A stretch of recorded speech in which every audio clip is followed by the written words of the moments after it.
Good evening, everybody. Welcome back to Discordant Dragons. Tonight, we have several familiar faces in the lineup. We have 3 of 12 back in the saddle as co-hosts tonight. Everything is coming up yiz, and we are going to have a great stream tonight. Now, before we get started, I'd like to remind you that next week, we're going to have a fun stream. It's still going to be Discordant Dragons, but instead of covering politics and like all the dredge, next week, I'm just going to cover non-political topics and see what kind of Discordant Dragons that we can have. So next week, we'll still be Discordant Dragons, but it'll be a little bit different. We'll change it up a little bit just to keep things fresh and me less miserable. So next week should be fun. Don't miss it. We'll have Aiden Paladin and Christopher Everard on as guests and probably Kizza GT. He'll probably be here too next week. So that'll be for next week. No other announcements to make. Let's go ahead and jump right into it. Inviting the featured guest of the evening, Trym's Artshack. Back again. Welcome, Trym. Hello, everyone. Also, we have Bleach Demon, another Sultan. Welcome back, sir. Greetings, salutations. Trym, I think you left something on the floor. Go pick that up. No, I refuse. And my probably my oldest friend I stream with at this point. I've known him for like 10 years now. Carnal Conservative back again. Welcome back, sir. Greetings, everyone. And returning 3 of 12. Welcome back, sir. It's good to be back. Last week I couldn't be here because my twin had surgery and needed a lot of care in the first few days. Oh, well, so, good. I hope you sorted that all out. I hope she's healing well. It's going well. Yes. All righty. Well, let's go to the usual view. And actually, I tell you what, let's get the shilling out of the way early. I oftentimes forget to do that because we have fun and looking at memes and stuff. Let's get the shilling out of the way. Trym, I have had a wonderful stream on your channel. I will likely have another one on your channel one day. While I share your link in the chat, how about you tell everybody about your channel and why they should come check you out? Why, thank you. You are welcome back. I just need to get my ass moving. I am Trym from Trym's Artshack, also of the Sultans of Chaudelet. I do basically art stuff, as I like to draw things and talk and essentially just share passion about either mythologies, fiction, and other kind of stuff. I do dabble in politics every now and then, as I do here, but most of all, I just only wanted to play video games and be a nerd. That's many of us. Yeah, many of us were like that. Oh, hey, we got Evil Author in the chat, too. Good to see you, buddy. 00 Severed is with us. 00 Severed, actually, is going to be making a debut as a panelist August the 10th. So 00 Severed in the chat there. He'll actually be a panelist here in a couple of weeks. Be good to have him on. All right, Bleach, what do you have going on your channel? Invite people to do stuff while I share your link in the chat. Well, I and Total Blackout Painting, also known as Fat Dave, run Honest Circle every Thursday night, or almost every Thursday night, 7 Eastern, and we talk about artists from, we go back into ancient antiquity all the way up to modern times. We've done H.R. Geiger with 3 of 12 as a special guest. You've been on there as well, Yiz, and we try to actually go through art and make it redeemable because, well, we deserve the art, not these little namby-pambies out there. So yeah, come and join the fun. It should be an interesting time. And we're actually doing our season 2 wrap-up here either this week or next. And be entering a slight hiatus and then right back at it. All right, next we have Carnal. Anything you want to shill tonight, sir? I'm always shilling my new website, which I put in the private chat. I'm making shorts on my my political channel, which is the Carnal Conservative. However, I'm also the Shade Master. And speaking of just wanting to play video games, I am making the video games, or the role-play games, at least at this point. The Shades of Dominion is Magic the Gathering on tabletop, and I'm getting ready to release even supplements for upcoming sets. We have the adaptation for Kamigawa coming up. We have the adaptation for the Kaldheim set, which is the Viking set, and Ravnica. So all of those are being converted into Shades of Dominion and being part of the expansion, where we're going to start giving your spells areas of effect rather than just single shot, expanding a bunch of possibilities for your mage to interact more with their spells and making them more powerful. But I need to take a little break from that, and so I'm working on a Vampire the Masquerade light game using D6 instead of D10, and it's going to be a survival horror vampiric discovery game where your character advancement tells you what your vampire is and how it works. Fun rather times. Sounds good. than knowing everything. Hmm. So, like, based on how you roll and what your character development is and how you evolve, you don't even know what your banes are. Like, you might not necessarily be hurt by sunlight. You might get it might be silver, it might be salt, it might be pure faith is your bane, but you can only be killed by your bane, and you have to learn that as you grow as a vampire. So I'm working on Path of Blood as well. Cool. So Sounds go to- good. Yeah. Fun stuff. like Three. VPN. Anything you want to share tonight, sir? Let's see. I've been watching a new YouTube channel recently. Yeah, I got it right here. Okay. It's a channel called Mike Tech, which he Okay. does lots of computer revival videos where he recaps motherboards and stuff like that, and video cards. I'll put it in the chat. Put it in the private chat so that you can Sure. send it out. Sounds good. There we go. Link is in the chat. Now that the shilling's out of the way, Carnal Conservative is the party leader tonight because the other two guests were party leaders the last time they were here. So Carnal gets to be it tonight.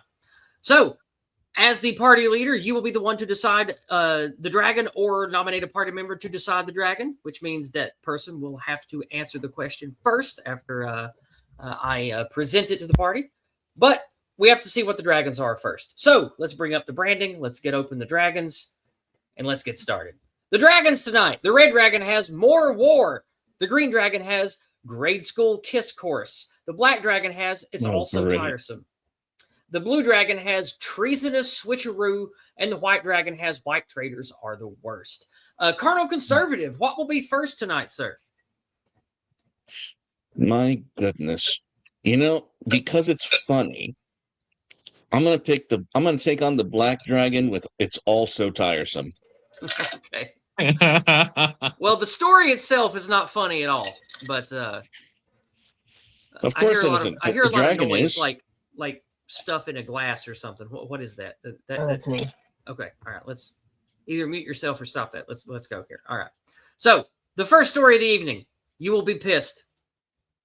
Rochester man gets 180 days in jail for raping 2 young girls. Now, there is crossover with the Shiloh Hendricks case because the same white judge lady that handled the Shiloh case also gave this guy a slap on the wrist for truly horrible things. Also, Because of all course she did. charges will be erased from this guy's criminal record once he completes his probation. A 20-year-old from Rochester will serve no prison time after convicted of raping 2 girls between the ages of 4 and 9.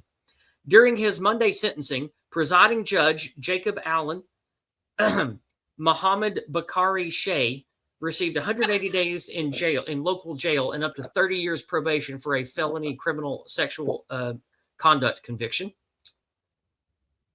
A plea deal orchestrated by prosecutor Thomas Gort. Now, I thought earlier today on X, I thought it was the same judge who presided over the Shiloh Hendricks case. I was wrong. It's just the same. It's just the same court, not the same judge. My bad. I misspoke on that one. Yeah. A plea deal orchestrated by prosecutor Thomas Gort dropped 2 of the 3 criminal sexual conduct charges. All charges will be erased from his criminal record if he successfully completes probation. He reportedly agreed to not challenge his certification as an adult in exchange for a stay of education and no prison time. There is no moving Hang him on. too. Oi, don't talk until I'm done. We got to get through this. There is no moving on or getting over it. I've tried, one of the victims said in court. On at least 8 occasions between 2018 and 2019, Shay, the rapist, who was around 16 years old at the time, sexually assaulted and penetrated a girl who was between 8 and 9 years old, according to the criminal complaint. Shay was the older brother of the victim's friend, and the incidents happened when the victim came over to play with the sister. The victim told authorities that Shay would express interest in giving her book fair money or buying her toys to coax her into having sex. Shay also told her not to tell anyone because it would ruin his life. On the last occasion, the victim told Shay no, but he ignored her and proceeded to penetrate her anyway. A second criminal complaint accused Shay of raping a girl more than once between 2017 and 2018 when she was between 4 and 5 years old. The victim was also friends with Shay's younger sister. Like the other victim, Shay would bring her to his bedroom before penetrating her. Upon investigation, Shay told authorities that he knew both girls but denied any sexual misconduct. He will not be registered as a sex offender, but he will have to complete a sex offender program and 200 hours of community service. But other than that, he basically gets off scot-free. This is the same court that is punishing Shiloh Hendricks for naughty words to a couple of Somali pieces of shit on a playground. So just keep that in mind. All right. The Black Dragon. The Black with us tonight is a regal ashworm. He and his clan rule over a pair of worlds known for rugged peoples and deep stores of minerals. He thinks law and order is the most important element to a functional empire, which is why he thinks the American empire is in a state of rapid decline. He chose this story tonight to ask us this, and it comes to Carnal first. How do you think life for whites will change once they realize the law can't be trusted anymore? What do you think is required to restore proper law and order? Wow. I've actually seen this, and the thing that almost guarantees the restoration of law and order isn't necessarily the, shall you say, the severity of the punishment, but the absolute certainty of it. That's what deters crime. That is what ensures law and order, is if you do X, you're gonna get Y. And it doesn't matter how hard or why you question the why, you're gonna get it. And that's exactly what we have here. We have a two-tier system where if you pretend that you are if you pretend or if you actually are a subhuman, you get treated as if you're an infantilized child. And no more. Absolutely not. Anytime this happens from anyone, they get rope. Yeah, that's how you stop this. Yeah. Life for whites will change. Yeah, what this means is mafia tactics. It doesn't matter what the court says, we're going to get you. Like that's that we should not. And we need. I mean, there's a reason why we don't have alibis. that kind of shit around here, because around here, a bunch of angry fathers with shotguns solve this problem. Oh, you don't even need shotguns either. Sorry. I'm just saying, like, it's bad. Yeah, and we need to stop isolating ourselves and cover one another. We need to be able to protect one another from the quote unquote law and order, because it's no longer law and order. The best line I've ever heard was from that series Gotham, where he says, organized crime cannot survive without law and order. That is absolutely true, except they're organized against you. Yeah. You need to organize back. Yeah. It's necessary at this point. If you don't organize, if you don't have each other's back, if you don't provide an alibi, your own are going to suffer. Yeah. Your own are going to suffer injustice. That's what this is. This is injustice. Mm-hmm. They are against you. And you need to make like the Italians and do mafia tactics. That's how you actually do it. It doesn't matter what the law says. It doesn't matter what make the judge fear for their lives. Make the prosecutors fear for their lives. Like you had Amy Cohen Barrett afraid of doing the right thing on a freaking civil on a I forget what that court case was where she actually went on and said, I did the wrong thing because I was afraid of my life because I got death threats. Honey, you should be afraid of us. Why are you worried what they say? So that's kind of where I'm at with this. And it needs to be absolute certainty. Then you have to give credit where it's due. The left is certain to make threats and certain to make people afraid. We need to respond in kind. It's the only thing that's working. Indeed. Tier, Bleach, 3. Let's hear from you guys on this. Good answers, by the way, Carnal. Very good. Mm. Hmm. Well, I can go first if you guys don't mind. Go ahead. Yep. Well, it's life will change for the better when they know it can't be trusted, because then they'll start taking certain problems into their own hand.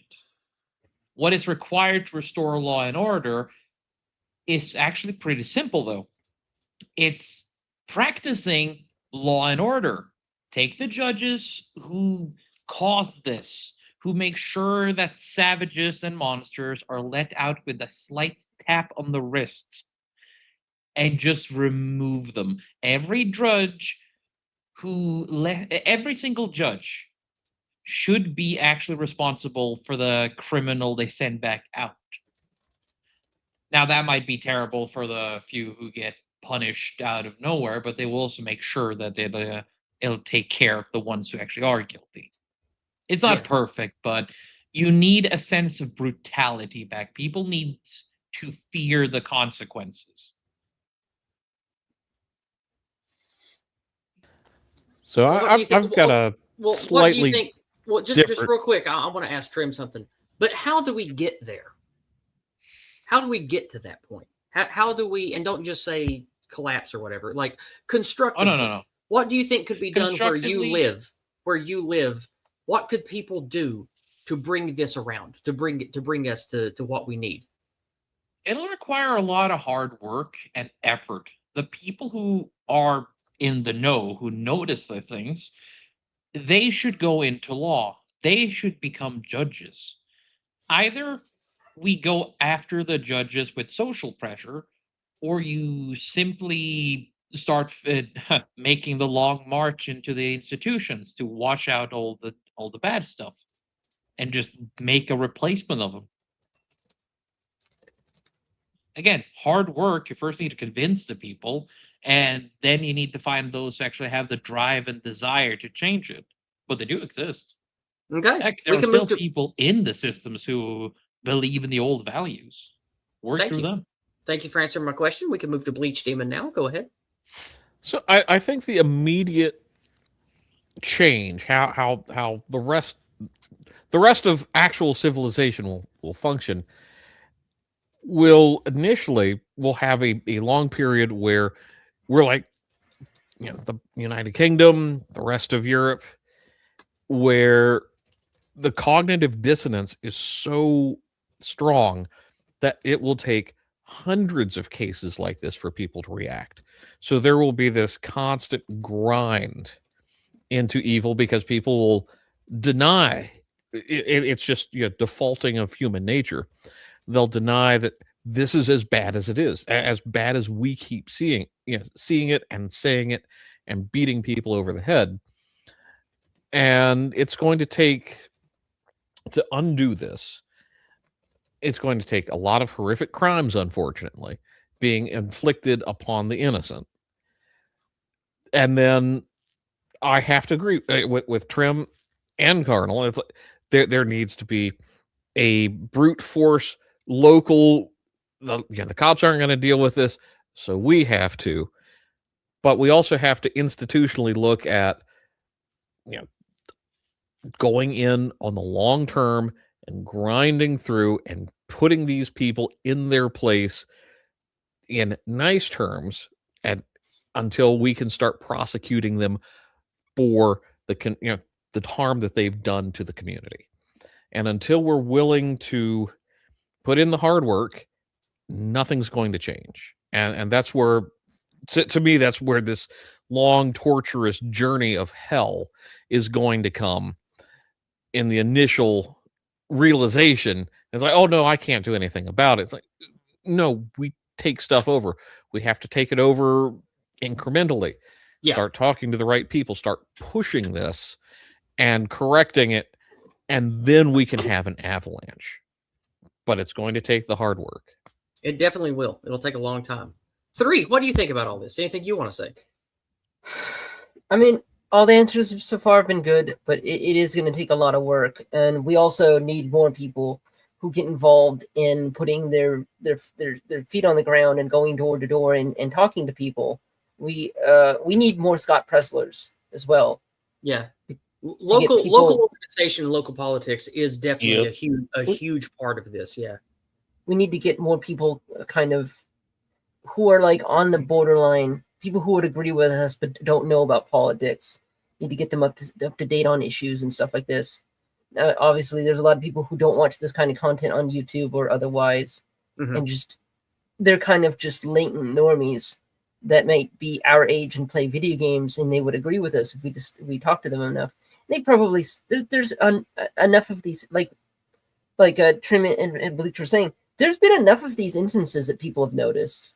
In fact, there's a lot of people still. I mean, as recently as the 24 election, that people that you would never think that would have conservative inklings actually did, because it got to the point where you were hearing about it every day, where there's this sort of conservative streak in like progressive blacks, where they're like, what their concerns are distinctly conservative.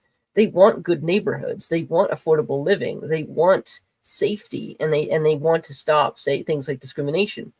And then when they see it happening to someone else, even maybe a fellow white, I mean, even someone who is white, they get concerned. The problem is they were raised on lies, a lot of them, and it's taken exposure to the internet to get them to our side. There was a lot of people during that time period when I was working at, say, Costco, that would say, hey, 3, you're conservative, right? What do you think about this? And the same thing happened when I was working at the gallery with people who were literally aides at the Capitol. They started to get really curious because they started seeing the statistics and they're like, whoa, what the hell's going on? Yeah. There are a lot of normies that would really agree with us on almost everything. It's just that they have that suicidal empathy and that sort of like cucked over emphasis on decorum thinking. The term we use for that in the Go Free terminology is anti-white mimetic pathogen. It's all of that boomer truth stuff, all the progressive stuff, all that shit. It's just it's these thousands of little self-sabotaging mental landmines that have been put in all of our heads for decades. Like that's what we need to counter. And like just like we were talking about in chat, like the reason, like, I agree with all the stuff you guys said today. All these things are good. We need to do all these things. But the crux of all of this is dispelling that anti-white mind cancer, curing the mimetic pathogens, speaking about anti-whiteism as the moral order that oppresses us and is bad for us. Because it's not just the blacks or the Jews or the Muslims or the Hindus or the progressives, the Democrats or the Republicans. Yes, there's problems in all these groups. Yes, certainly. But the issue is anti-whiteism. It's the anti-white self-destructive mental plague that lives in us. And we've seen great success with just the single term anti-white in the last 5 years. And now we're seeing anti-whiteism come up more. We're seeing white erasure come up more. I mean, even Elon Musk has said it a bunch on Twitter. Like, these terms give white folks a way that they can talk about these problems that aren't connected to those mean pathogens, those mental landmines that go off in people's heads. And as that fades and more people come to this sense of racial oppression that we're going through right now, we will start to evolve into a more singular moral imperative to, why am I doing this for my church? Why am I doing this to take back my school? Why am I getting involved in local politics? Why am I homeschooling my children? It's because of anti-whiteism. You don't want your children to live in an anti-white hell. And once we start having more and more people on this page of we're doing this because it's what's right for our folk, we don't want to live in an anti-white society, then that's where the strength behind real action and real power will have its legs. Now, I don't believe in like populist uprising stuff. We always have to have educated elites and people with money. That's just how everything gets done in the world. But we have those people who are sympathetic to us now. But we need that moral consensus, that spiritual consensus of why are we doing these unpleasant things that must be done for our future. This is why I recommend everybody read and study the Go Free book and understand why I champion these terms and these mental applications, because I think everybody who's concerned about all the stuff that you guys talked about needs to do it through the lens of the Go Free terminology, because it really does help put you and the people you work with in a healthier mindset. It's why I work with the Old Glory Club, because their leadership does. Like, going to these Old Glory Club meetings, like half the people there are already going free. And they use the terms, they understand the terms, they know why that we're doing all of this. It's not to save them a constitution. It's not to stick it to the Democrats. It's because we want to stop anti-whiteism, and we want the country that we live in to be healthy and cured from the anti-white mind disease. So this is why I harp on this stuff so much, because of how critically important it is to everything that we all talk about needing to do. All right, that's my soapbox over. Anything else you guys want to say before we move on? I have a little bit more to say on that. Sure, please go ahead. One thing. Actually, to actually add on to what you were saying, and I was going to say this anyway, but I've been going for even more fundamental arguments when it comes to converting the normies, because keeping the message simple and making it emotionally significant is important for changing people's minds. Rather than using all this rhetoric that is all correct, all of it's correct. Everything you just said was correct, and it's a really good and articulate way to describe these things. But there's what often is the problem is, like you said, the anti-white mean pathogens or mind yes, disease the mean or whatever. Exactly. The problem is that continues on even if you say these things to them. So you have to appeal to something even more basic. Something more like self-respect. You deserve better. You are in danger. Like, if you would read it, like the back portion of the Go Free book, the current 2nd edition one, that's what we call mean curatives, is the way to address this type of thing. Like, there are tons of examples. Like, a good one is atonement cannot be given for a sin never committed. Like, that's a good way to, like, sort of breach the topic of, of why you shouldn't have white guilt. And like, there's a bunch of examples in there. Like, here, let me just grab my book. I have it right here. Although I usually use even simpler terms than that. It's like, you didn't do this, you're not responsible. Yeah, well, since we're talking about it, let me just grab my book and I'll read us some here. But no, go ahead, keep talking. Because I've found that it's very easy to get tripped up on vocabulary, especially if you're dealing with someone who isn't the most articulate person to start with. Maybe they've consumed a lot of the poison. Their education let them down. I'm going to confirm this, because I recently came into this issue with a family member, and she's going off about how all the quote unquote evil things that white people do. I'm like, wait a minute, you're joking, right? And I started listing off things like stopping sati, ending the transatlantic slave trade, like all of these things. And when not to mention sharing our medicine and education with the rest of the world. All things that are never discussed in American schools. Yeah, and then I started like posting like all the sources, like none of the bias stuff. It went right over her head.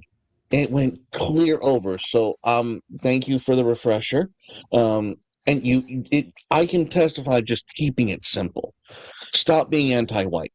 It really is that simple. No, I can't be racist. I didn't call you racist. Stop being anti-white. Stop it. I don't get your reason is. There is no excuse. You shouldn't be anti-white, period. And pushing it just like that is what shuts them up. Right? It's their own logic used to remind them of, yes, well, we understand that you are a good little boy, okay? We get it. Like, yes, I would Stop never being accuse you of anti-white. being I would never accuse you of being racist because you've been taught to not be racist your whole life. We get it. You're doing this actually falls into the same framework. If you shouldn't hate people for their skin color, you shouldn't hate whites. Especially since you're blaming people for things that they didn't do. Yeah, let me rattle off a few MCs now that I have the book open. Who cares? Let me just toss out a few. What about Muffax? No, what about what? Stop being anti-white. Trym was saying, well, what about Muffax? All right, what about Muffax? Oh, no, feelings don't care about facts. You have to go for the feels. Yeah, you have to go for the feels. If you're wanting to address the main pathogens, mimetic pathogens are not factual anyway. They're just mental conditioning for anti-whiteism. Hmm? But anyway, like if somebody says the white race is Trym? responsible for slavery, you can say every race participated in slavery, but the white race put an end to the global slave trade. If somebody says diversity is our strength, you say no, diversity is division. Diversity is conflict. It's discomfort. Diversity today is white erasure. Diversity is the death of the white man. If people say race doesn't exist, you can say you wish it didn't exist, because if that were true, it would make it easier for you to harm us. And the whole love is blind, we all bleed red, any version of that, the MC for that is you can say your hatred for the white race is 2020. Race mixing is white erasure. And we are a nation of immigrants. This is a big one. Like you get a lot of this today. And the MC for that is whites can't be immigrants to Western civilization because it only exists because of us. We built it. It exists because we exist. If we don't exist, it doesn't. And if that doesn't work, be more specific. Yeah. But I can't accurately tell you 50 pages of this book. I'm giving you some particular examples. But anyway. One funny meme for this is you put up a list of different kind of birds or bugs, or you know how they are. You can put 6 different kind of birds, right? And you write, oh yeah, they are all distinct they're distinct genetic genuses. They are able to interbreed, but they are clearly different species of crow. And then you put a list of 6 different people there of different ethnicities, and like, there's one race, the human race. Yeah, I hate that. I hate that so bad. Same. All right. Anyway, we've talked about this plenty. We're at the half-hour mark. Let's go ahead and move on. As you see on the scrolling marquee at the bottom of the screen, I would love for you to share some of your hard-earned dollars with me. During the course of the stream, you can financially support me over on Buy Me a Coffee, Cash App, PayPal, Hyper Chats on Odyssey, Rants on Rumble, and I would deeply appreciate it if you would like to support me monthly over on Subscribestar. If you're a monthly supporter of mine over there, you get your name in that awesome intro graphic by Lomax Designs, as well as your name on the slides of all of the short form content that I make for videos on YouTube. So I don't think we have anything new, but last week at the very end of the stream, or right before I stopped it, Stumbling sent 5 British pounds just to say trebuchet. No doubt talking about the deportation trebuchet. Thank you for the 5 pounds. I appreciate that, Stumbling. Lovely trebuchet. Yeah, the best trebuchet. So we will check for paid chats after each dragon, and hopefully there will be some more later. So let's go ahead and drop the banner and bring back up the dragons. We started with the black dragon tonight, and that leaves grade school kiss course, more war, treasonous switcheroo, and white traitors are the worst. Mr. Carnal, you are the party leader tonight. What will be next, sir? Bleach, you're up. Pick a dragon. Oh, well, then I'm just for the rhyming there. We'll go with treasonous switcheroo. Okay. Switcheroo from the blue. Very good. Yes. Give me just a moment to pull this open. Make sure that it is loaded correctly. Yeah, there we go. All right. Now, this is interesting. I just learned about this yesterday. If this isn't treason, what is? A newly revealed internal memo from the final days of the Biden administration exposes a calculated scheme to grant de facto amnesty to more than 3 million foreign nationals through the TPS expansion. That's a temporary protected status, explicitly designed to block President Trump from carrying out mass deportations. Senator Eric Schmidt obtained the document, which laid out options to shield vast numbers of Guatemalans, Ecuadorians, Nicaraguans, Venezuelans, and others from removal. The plan aimed to force everything through activist judges and trap the incoming administration into years of litigation to remove millions of people. As one post put it bluntly, this was a last-minute bid to protect foreign invaders before Trump took office. The memo, dated January 2025, though erroneously marked 2024 in some places of the document, estimated potential new TPS eligibility for roughly 1.5 million Guatemalans, 600,000 Ecuadorians, blah, blah, blah, you see it there, and other groups from Ukraine, Sudan, and Afghanistan. The total exceeded 3.1 million people. Senior advisors recommended creating 2.1 million new TPS designees, in the administration's closing weeks, even while acknowledging that TPS applications take 6 months to process. Schmidt commented, "My investigation uncovered that the lame duck Biden White House tried to keep millions of illegals in our country by abusing the TPS program." Quote, "After the American people voted for Trump's promise to end the TPS scam, the Biden admin tried to subvert the will of American people. This was mass amnesty by decree. America is for Americans and it is our home. It's not a permanent refugee camp." All right, let's go to the blue, which is this cool artwork here. I haven't used this in a while. I like this one. The blue with us tonight is a storm worm, a blue with an even stronger affinity than usual for air and lightning magic. He plans on visiting Earth one day, so he's been studying us. He finds it shocking, no pun intended, how the rulers of white countries seem hell-bent on destroying their own people with mass migration. So here's his question tonight, and it comes to Bleach first. If Biden's administration was willing to do something this bold and corrupt, do you think that future Democrats or even Republicans will do the same or worse? Why or why not? Oh, they'll absolutely do something significantly worse than this.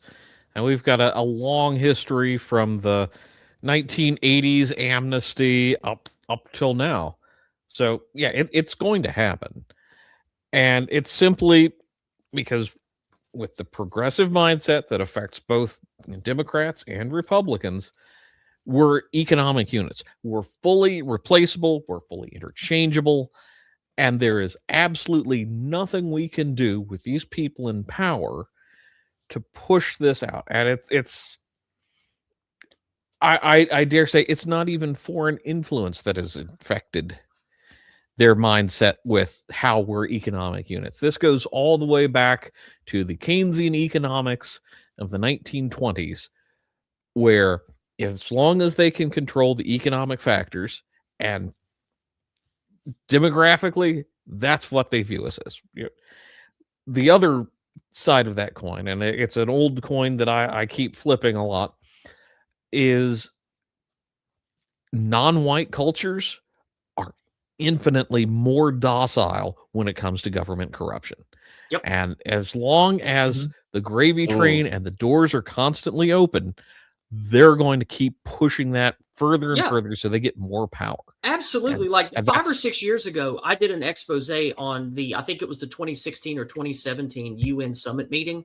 And they were quoting something in that summit meeting that came out years before about Agenda 2030, where one of their primary goals, their words, by the way, not mine, was quote unquote browning the West to make us more subservient and pliable and more like the rest of the world.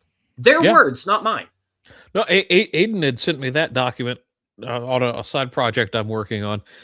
It's very eye-opening at how docile the rest of the world is when it comes to even localized corruption compared to the white European mindset. Because honestly, it's because of Christianity. It's like, no, I don't have to play along with your crap. So, yeah, do I see anything else coming of this? Well, of course, it's going to be a constant grind of our voting system, and it has its flaws, but that's the current system. So I'm going to work within that paradigm for the time being until we can actually do something better. But yeah, it's like demographics are going to drive all of their decisions. And as long as it's not white, they're happy. So that's what I got. All right, next. Correct. Somebody step up. Who wants to go next? I'm gonna jump into this to just remind everyone that, you know, the reason why they're gonna do things as corrupt or even more corrupt is because they're the casino. They're the ones dealing the cards, and that's the dynamic that needs flipping. They need to be reminded. We need to assert power and authority to the point where we are the ones dealing the cards. Not necessarily because we need to just, you know, return or go back. It's because we are morally superior to them.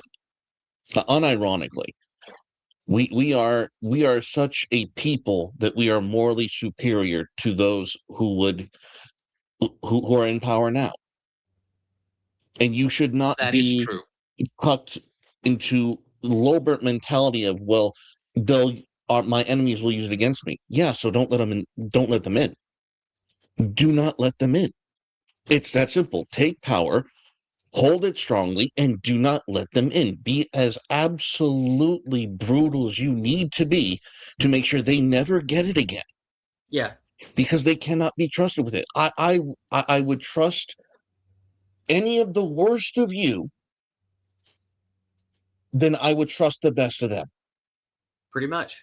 With absolute unlimited power. Without even blinking. I wouldn't even blink. I would trust the worst among you, this panel and this chat, than I would trust the most virtuous among them. Well, they don't have virtuous people because their virtue is anti-whiteism. That's my their point. Virtue is destroying the West. Like their morality is satanic. It is the inversion of everything lawful, real, and good. So they have no virtuous people. Yes. Their virtue is, they think it's kindness. They do all that they do because they're kind, they're nice, they're tolerant, they're this, that, the other. I don't care. It ends up hurting people. It displaces an entire population. It destroys technology. It destroys infrastructure. It ruins the integrity of the system and destroys the fabric of society. No. Enough of this. Yep. Yeah, the theme of the week clearly is the browning of the West and its consequences when you have corrupt institutions. It's the culmination of all of these things. The deaths of people from terrorist attacks, the murders, the rapes, and then the consequences of not putting these people away. So it happens all over again. Yeah. And like by the time they end up in national papers, you find out that they've been arrested 3 times before, and one of them was for a much worse crime than the one that's even relevant right now, like with the Shiloh Hendricks case. But that one is particularly crazy. Yeah, well, we are in a society where you are being trained by your media to believe that the corpse being staked in the lawn is worse than the hundreds of rapes and murders that it prevented being there. Or the fact that someone said the N-word more than anything. I mean, I remember this stuff being more of a thing in the mid 2010s. Remember those days when we used to say, "Stupid leftists, this shit doesn't matter." I miss those days. Yeah, I miss those days too. Because back then it didn't mean that you got it meant that, like, you know, somebody wrote a stupid article and that's where that ended. Now, for the first time, we've had someone given in the United States given like real possible jail time that was stayed because they don't have the balls to ever do it. For saying naughty words to a child rapist. To a child rapist who asked for it. Mm-hmm. Yep. Clearly, she was goaded on, which already makes which already would not make that, say, a hate crime, even in the most the most shit lib argument on the planet would say, well, she was egged on. Clearly, that's not a hate crime. Like, right. That's crazy. Because the person with the camera is basically asking for it. Yeah, the person with the camera was asking for it, and he's a prior rapist. Although that doesn't, I mean, and he wasn't really. He was given the same charge for attacking someone in their car and having backup with a friend who had a knife, let alone other charges too. It's just the overt two-tier system is coming to us. It is suddenly we do have the UKification coming all of a sudden. It's really just all of a sudden appeared, and for a minute there, I was very confused by it. Like, hey, has anyone noticed that this shit's intensified recently? And then I realized today, like, oh right, midterms are coming up. Oh boy, and the church burnings. It's not like that's going to convince me to. Yeah. Right, and the church burnings, which is recently somebody on I saw a Twitter post recently where somebody mentioned, hey, the church burnings, that's probably coming from ISIS because they have that on all of their propaganda streams. They're telling people to do that. That's probably actually a significant reason why this is happening. And I'm like, okay, that makes sense because there's lots of ICE sleeper agents in the West. In fact, we found out recently that the U.S. government figured out recently that a lot of Iranian and ICE agents are just coming across the border illegally. Oh yeah, I'm still haunted by the guy who got picked up by Border Patrol, who said, "Oh, you don't know who I am? Well, you will soon." I was like, you're brown, dude, so you're a terrorist. See, like in another time, under another administration, that would simply just be ignored, and you would be let in. Mm-hmm. But now we understand that you're supposed to, when somebody tells you who they are, you believe them. Okay, we're kicking you out on that statement alone, because you're clearly at the very least, you're mentally unwell. At most, you're an actual terrorist. Like, no, we're not charging you with any crime. We're just realizing you're just an unstable individual and you have no business being here. See, the thing is, what's changed there is that we now understand that people do not have a right to be here. They don't have a right to come here. We can kick them out for any reason. This is our home. We decide who lives here. And I'm tired of tolerating people who hate me. I will not do it. There's no reason for me to do it. Go back to your shithole of a home. I mean, I understand that you're such a shithead that even your homeland basically didn't tolerate you. So, I don't know, man. Maybe we'd be doing a favor by cutting your head off. But since you haven't done anything wrong yet, we won't do that. We'll start with deporting you, and we'll see where that goes. But because we're still kind of in a triage phase here. At the moment, I'm willing to accept zero immigration and sorting the bad people out and then getting rid of them and working with whatever extradition treaties we have and shit like that. But to get back to the point of the question. Yes, I think it's. God, can I see the question again? So I can structure this better? Certainly, sure. I think on the answer, on the question of, the Lulbert question of like, oh, you can't use this power or you can't have this power because the Dems will use it, like, as has already been stated. You must make sure that your enemies have no reason to be elected or put into those positions of power ever again. Because one, they haven't been functional, and two, it's actually incredibly, the only real reason why they ever get elected ever again is because one, you fail to provide them with what you ask them for. Obviously, the containment neocon Republicans were never going to actually come through and do anything. And two, people are there's just too many low information voters, which is why I brought up the whole Scott Pressler thing in the last question. I mean, this is the theme. This is really the theme of our problems. There's still too many people who are completely uninitiated onto the state of things outside their door. Well, yeah. People are still too low information. I mean, that's just how it will always be. There's really no change in that. Like that's why you need to be, if you care, you need to be the motivated minority. Well, and yes, you have to go out there and do things. There's a deeper point to that. Mm-hmm. We didn't even exist before this generation, right? Right. Because of technology being available, mm-hmm. and a general dissatisfaction and disenfranchisement of our generation and those younger than us, and that's pretty much going on all the way down. I mean, the more the alphas that get born, they're going to be in an even worse state of things, which means they will be even more radicalized. I actually disagree with you on that point. Is in that it'll always be that way. No, actually, it's going to be more and more in the other direction as this gets worse and worse. I mean, have you seen? Okay, let me cite. I'm citing human nature. Most people don't want the responsibility of being king or lord or duke or whatever. Yeah, I'm not asking for that. No, but that's what I'm saying. Like, I still think that the majority of people are not going to be any kind of mover or shaker. Yes, there will be a lot more switched on people now, but they're still the minority. There's still there are many positions for someone who just wants to at least contribute to their community a little bit without having to fully commit. There's all sorts of low end positions politically, where you can actively be a part of a movement and not have to commit your whole life to it, like kind of like how we do with how we have to think about it all the time. Yeah. My point on that is that, God, what was my point on? I had a point, I lost it. Well, that's okay. Take your time. It might come back.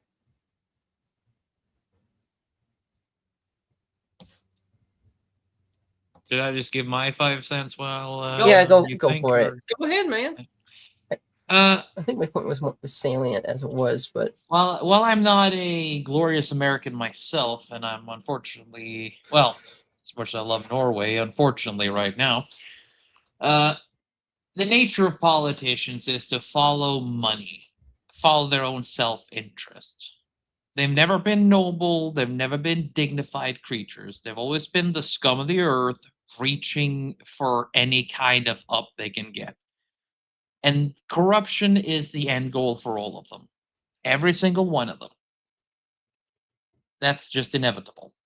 There's rarely anyone who will be kept to any kind of standard. So yes, it will only degenerate until the stock is replaced. This is why politicians need to have a limited term. You can't be a career politician. The only way to solve this is to just stop having people who try to make a career out of being in politics, because that will only encourage more of this greasy, slimy behavior, and instead have it be a short-term duty they have to do. I mean, yeah, that would be nice, but like we're miles away from having any type of chance of having systemic changes like that. But no, that's a good idea. Like, we could sit around and talk about better ideas for systems all day. Like, I do think it would be wise to have not the professional career bureaucratic swamp monsters like that. Your society will probably be a lot better if you don't have that. But dislodging and getting rid of that's a tall order that none of us here will probably live to see. Yeah, we can't even get the SAVE Act passed. There needs to be punishments for these creatures. And that's the thing. They always manage to get away because they know the system. I don't know how to say this without sounding like the worst kind of glowy, but since the law can't take them on, it has to be the people themselves who ostracize them, who push them away, who punish them, tarring and feathering, threaten them with public humiliation. That is something for creatures whose only focus is their image. Being publicly humiliated is worse than death. And they basically need to live with that fear as long as they're in office. I think the sad truth is that that's one of those meme pathogens that's really hard for to break, especially for women. Yeah, it really is. They don't believe in shaming or judging anyone, and I'm like, you understand that's one. It's a necessary component for human interaction. Yeah, you need to be able to make value distinctions and judgments and act on them, or else you're basically dysfunctional as a human being. You know, this is something that I kind of have thought about for quite a while, and one of the many issues I have with elite theory is we're sitting here pretending that we can't start infiltrating. You know, it's always this cadre of people. Well, no. If you don't mind, let me clarify this. Okay. I think the problem that we're unwilling to address, all of us together or individually, is looking at taking over at the smallest unit and fighting for that, and that's our communities, and that's running for school board or what have you, and using that as a catapult. And I think a lot of people, especially in the right-wing sphere, see these institutions as unassailable. Yeah. And they've been conquered before. We just need to step in and conquer it ourselves. I'm working on this on 3 fronts in my own personal life. Now, none of them are directly in politics, but they're all about influencing people and correcting a lot of the course changes that have happened long before I was even born.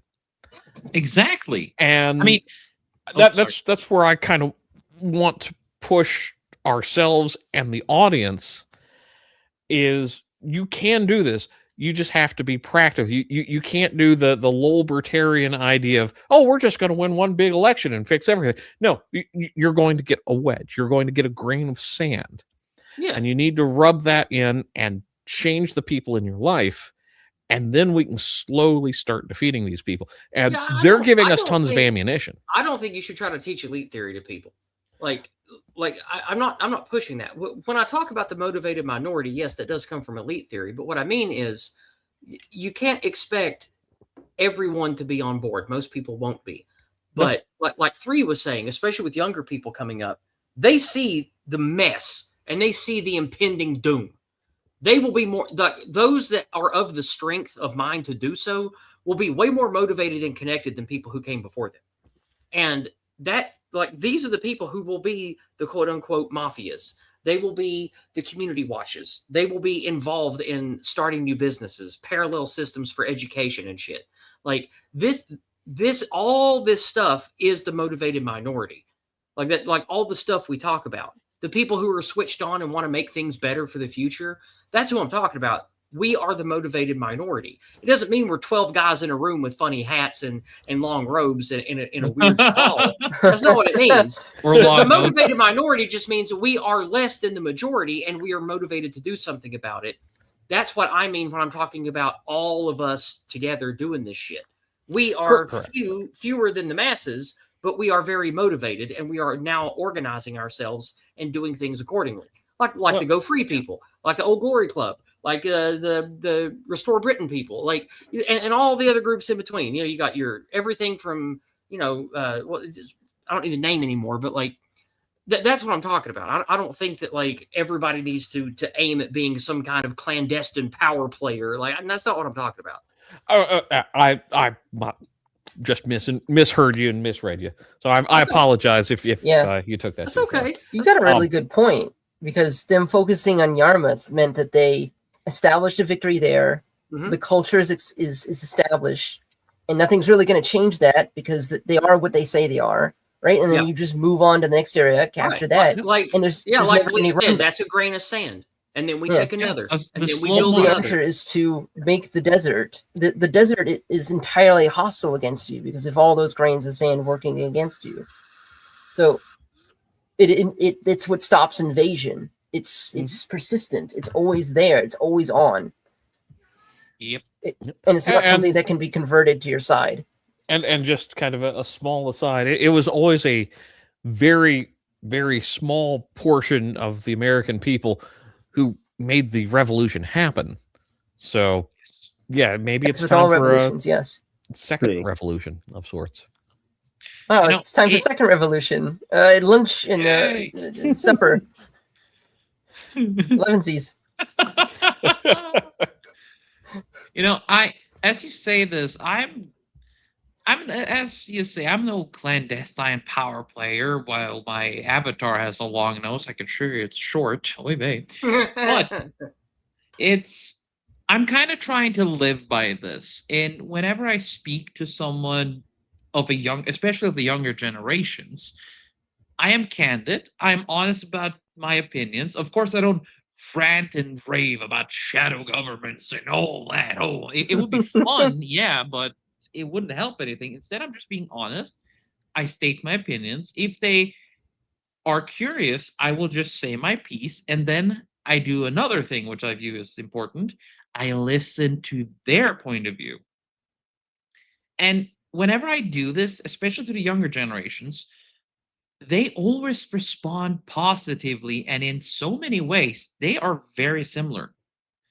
This is why I kind of have this weird hope for the future, because the ones that are at work who are dedicated, like everyone I speak to, especially the apprentices, the ones who are dedicated and good at their job and are the ones who dream of getting better, they're the ones who have a similar mindset. And what I try to do is reinforce that mindset. Yeah, to still amend your point, 19 to 28 males in America are R plus 44. The future is bright. Thank you. Especially because we have so many of our guys pushing into the Republican Party through local and state Republican feed. Like that's where many groups have had a lot of success, is just going to your local Republican representative, realizing that he's a feckless piece of crap, and easily getting him replaced with somebody who's dedicated America first, who's dedicated racial conscious. Like this has been happening all throughout American states, especially the southern states. And the future does look good. Herrera is an example. Yeah, so let's go ahead and move on for sake of time. We had a good chat with this one. Let's bring the dragons back up here. Yes. That was the blue one. We just did that. So that leaves More War, Grade School Kiss Course, and White Traders Are the Worst. Mr. Cardinal Conservative, you are the party leader. What will be next, sir? Has Trym gone yet? No, not yet, no. Trym, pick a worm.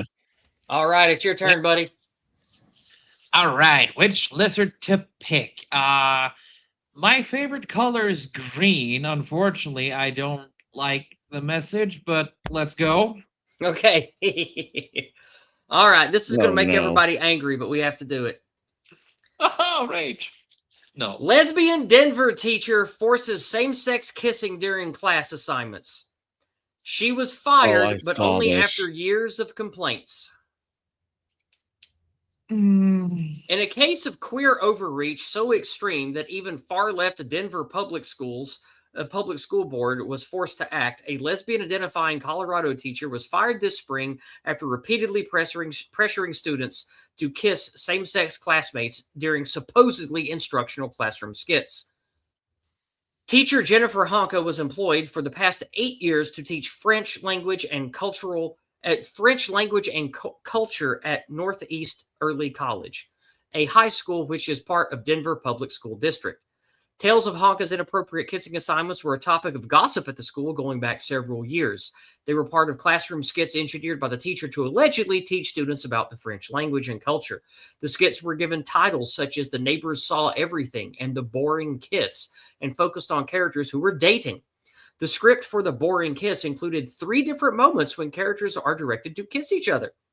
It was only after receiving repeated complaints from students over the course of several years that the school administrators acted, submitting a report to the Denver police and commissioning an independent report to ascertain the facts.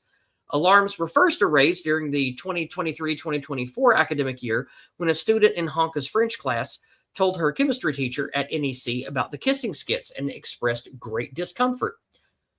Quote, the student was very uncomfortable and did not know what to do, the independent report stated. She went ahead and kissed the other student at Honka's direction. The student then shared a digital meme with the chemistry teacher that included a picture of Honka and the caption, "She makes girls kiss." The meme circulated among students. After this incident, the students' attendance decreased dramatically.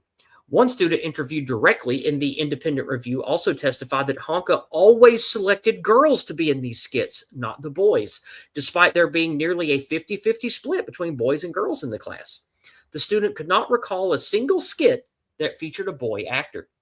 The student refused to participate and testified that she received a score of 0 for a grade on this assignment because of refusal to participate. The student was far from alone in feeling targeted and humiliated by the teacher's forced lesbian kissing. An English teacher at the school testified that several students approached her as well. One of the students appeared upset and defeated. As stated in the independent interview, the student told the English teacher that she'd been asked to kiss 3 other girls in a single one of Honka's skits. Beyond the highly inappropriate kissing skits, other aspects of Honka's educational practices suggest deliberate grooming behavior. One student reportedly said that Honka had a classroom rule that went, "The answer is always yes," which was used by Honka to encourage students to participate in these skits, which were bi-weekly and part of their performance grades. Additionally, Honka allegedly disclosed to the class that she was a lesbian and an active Alphabet Mafia supporter. After receiving repeated complaints from students about the class kissing skits, school principal Warren acted in her role as a mandatory child protection reporter, collected statements from students, and brought them to the Denver Police Department. However, no criminal charges have yet been filed against Honka. Despite the lack of criminal case, administrative law judge Keith Kirschubel had some choice words about Honka's conduct. Quote, "Regardless of whether Honka forced participants to kiss, her choice of script forced them to express their preferences and consent about a very personal and sexualized activity on the spot in front of peers.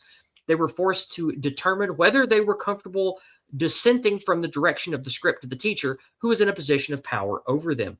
While the notion of using skits as a way to teach the French language may have been effective in general, the way it was implemented by Honka was irresponsible and inappropriate," he added. The independent review revealed additional concerns about Honka's conduct as a teacher.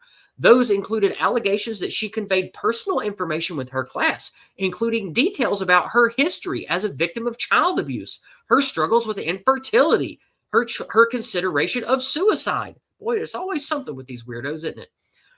Right. CBS News reported, adding that one student in the class who suffered suicidal ideations of his own walked out of the class in response to these disclosures. Following the release of the independent report condemning Honka's conduct, the members of the Denver Public School voted 7-0 to terminate her for incompetence and neglect of duty. It was a necessary result, but one that should have come much sooner. One must wonder if Honka's status as a queer faculty member played a role in protecting her from earlier intervention. If she had pushed her students to parrot biblical teachings instead of acting out lesbian relationships, it's hard to imagine that they would have hesitated to stop the inappropriate behavior immediately. Disturbingly, despite her egregious record of inappropriate and unprofessional behavior in pushing lesbianism on students, she is now listed on the website of Malley Drive Elementary School in North Glen, Colorado, as an English language developmental teacher. Let's hope that the admins there are paying close attention. Yeah. So yeah, she got fired and immediately got a job teaching younger kids at an elementary school. Great job, Colorado, you anti-white cucks, you morons. Oh my God. You scumbags. All right. Now we go to the Green. The Green with us tonight is a mighty huntress who serves her clan both in warfare and tactics counseling. She enjoys learning about Earth, but it sickens her at how terribly our children are treated in our institutions, which leads her to this question tonight.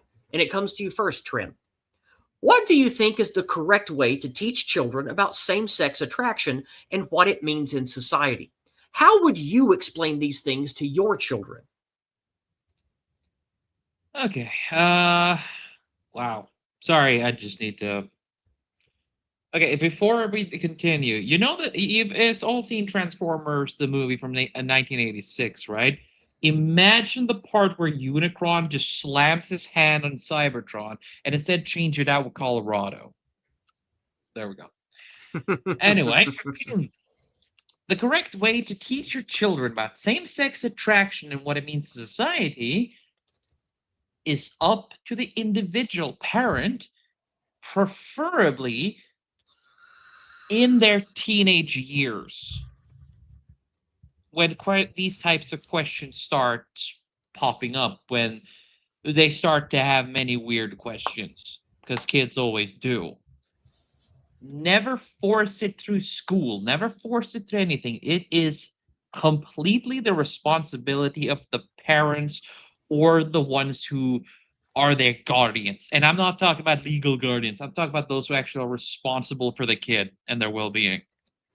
How I would explain these things to my children, it would be short and as factual as possible. And due to my own biases, of course, I would be very honest about what certain aspects of their lifestyles would entail. I wouldn't drop the whole, shall we say, statistics on them, but I would mention how certain things, if they already know about certain diseases, I would mention how that affects these kinds of people at a much higher rate. Well, you know, Jimbo, 47% of gay men said that they were molested. Oh, dude, it's just this infuriates me to no end. Like, So you're not going to go visit the local mosque rooftop?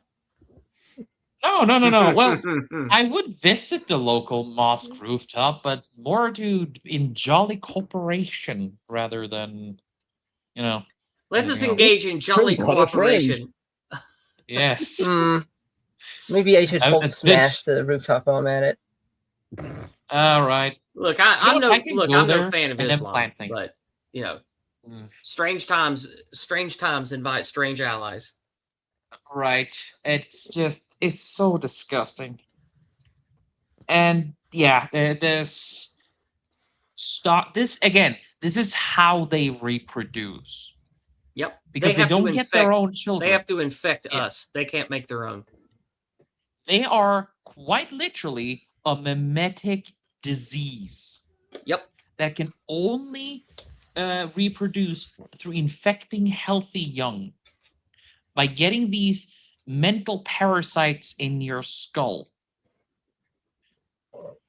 And there is so many times when regular kids suddenly get forced into this and say, "Oh, I'm gay." And then suddenly if they have a functioning parent, they basically go like, "No." And then the kid stops. But if the kids have dysfunctional parents who shouldn't be called parents, then the kid turns out into a mess. And a future statistic. Yeah, Earl Corgi. The funny thing is, it's the most unhappy and miserable creatures that wants to dictate how you live your life.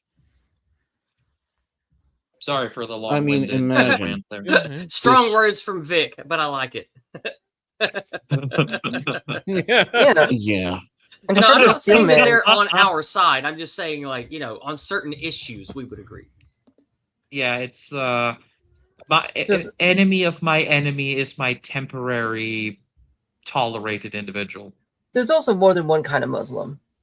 Oh, for sure. Yeah. That's definitely fair. Yeah. Like, Oh, yeah, Islam, I've met several Islam is Muslims who huge actually and has genuinely many good. expressions. Yeah. I mean, All of them there's- are gibberish, but anyway. Yeah, I'm not saying I mean, like any of them. I'm just saying they're definitely not all the same. I mean, there's Like, definitely Yeah. the 90s immigrant Muslim who's like, my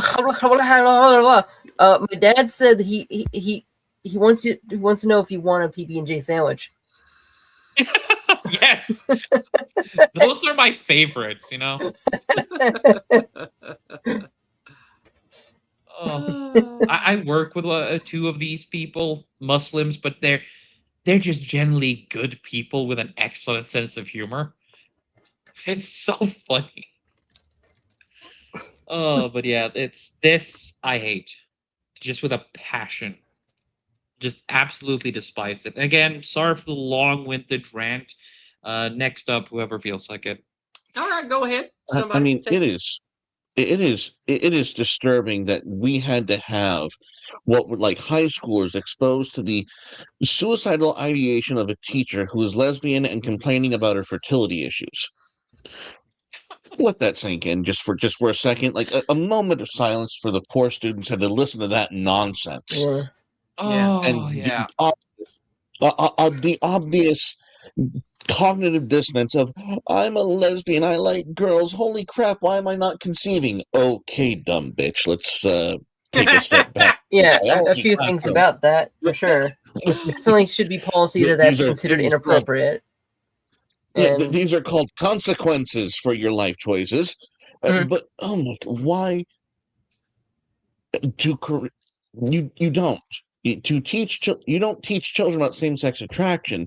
It's something they're supposed to be disgusted by. Like when men see two gay men kissing, it's supposed to feel like a bunch of maggots. That's why she didn't do this shit to the boys. Yep. It would have never flown. She could have only done this to females. She couldn't have done this to the males. That's also, what makes this don't sick. too much contact with lesbians to agree with that. She And probably also- just disgusted by boys. Yeah, that's. Yeah. I was going to bring that up too. It's probably ideological about how she identifies and all her bullshit. And also, don't forget, people who are evil and weak and want to spread their evil, they look for the easiest targets. And young women are the most impressionable by social forces. So there's also that element too.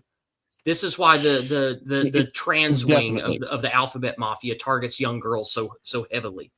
Yep. It's definitely true.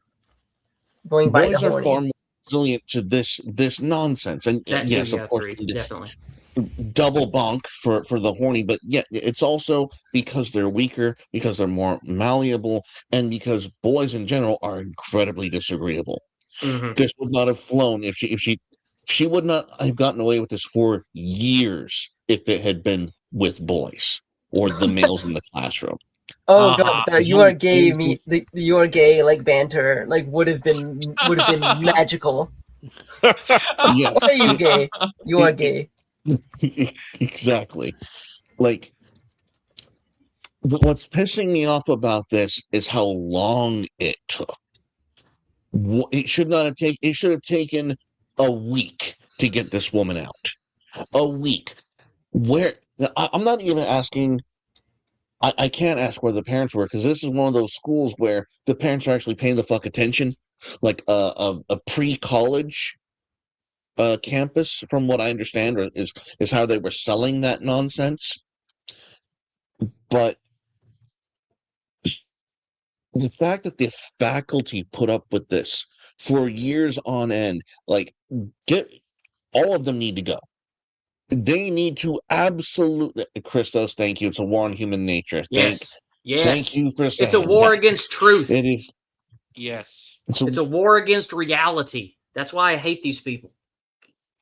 Again, to be a young person in that classroom, I'm a lesbian, I'm having fertility issues. The amount of brainwashing the poor children today need to go through. And tell me I'm not the only one who went through this. Like the teacher spouting off nonsense, and you're just there like, I can't believe they're giving me bullshit. I can't believe this shit. It's always the female teachers that do this too. Actually, you know, this reminds me of one thing. We had this one hippie teacher, and she was like, "Oh, remember, you can't go around holding too much. If not, your butt, your anus will be too tight. You can't poop properly." This crazy ass freaking hippie. Oh, there's another angle to this. Who my heart goes out for. There's another angle. Go on. I'm done. Go ahead. Okay. Go ahead. Sorry, I didn't mean to like step on you. It's all good. Yeah. But there's another angle to this that has not been mentioned very much. And it's that these teachers don't understand that being in a position of authority means that you need to have a certain amount of personal disconnection from your students, because that establishes that you are an authority that is, like not a. If you're constantly telling your students about your personal problems, they won't look up to you as an authority or a leader or someone to respect. They'll see you as a loser. And the whole point, the reason that the teacher's doing that is because they're trying to they're literally using them as like their friends, as someone to vent to, as a social contact, almost as an equal. And these children aren't your equal. They're children. You're supposed to be teaching them. You're supposed to be an authority over them.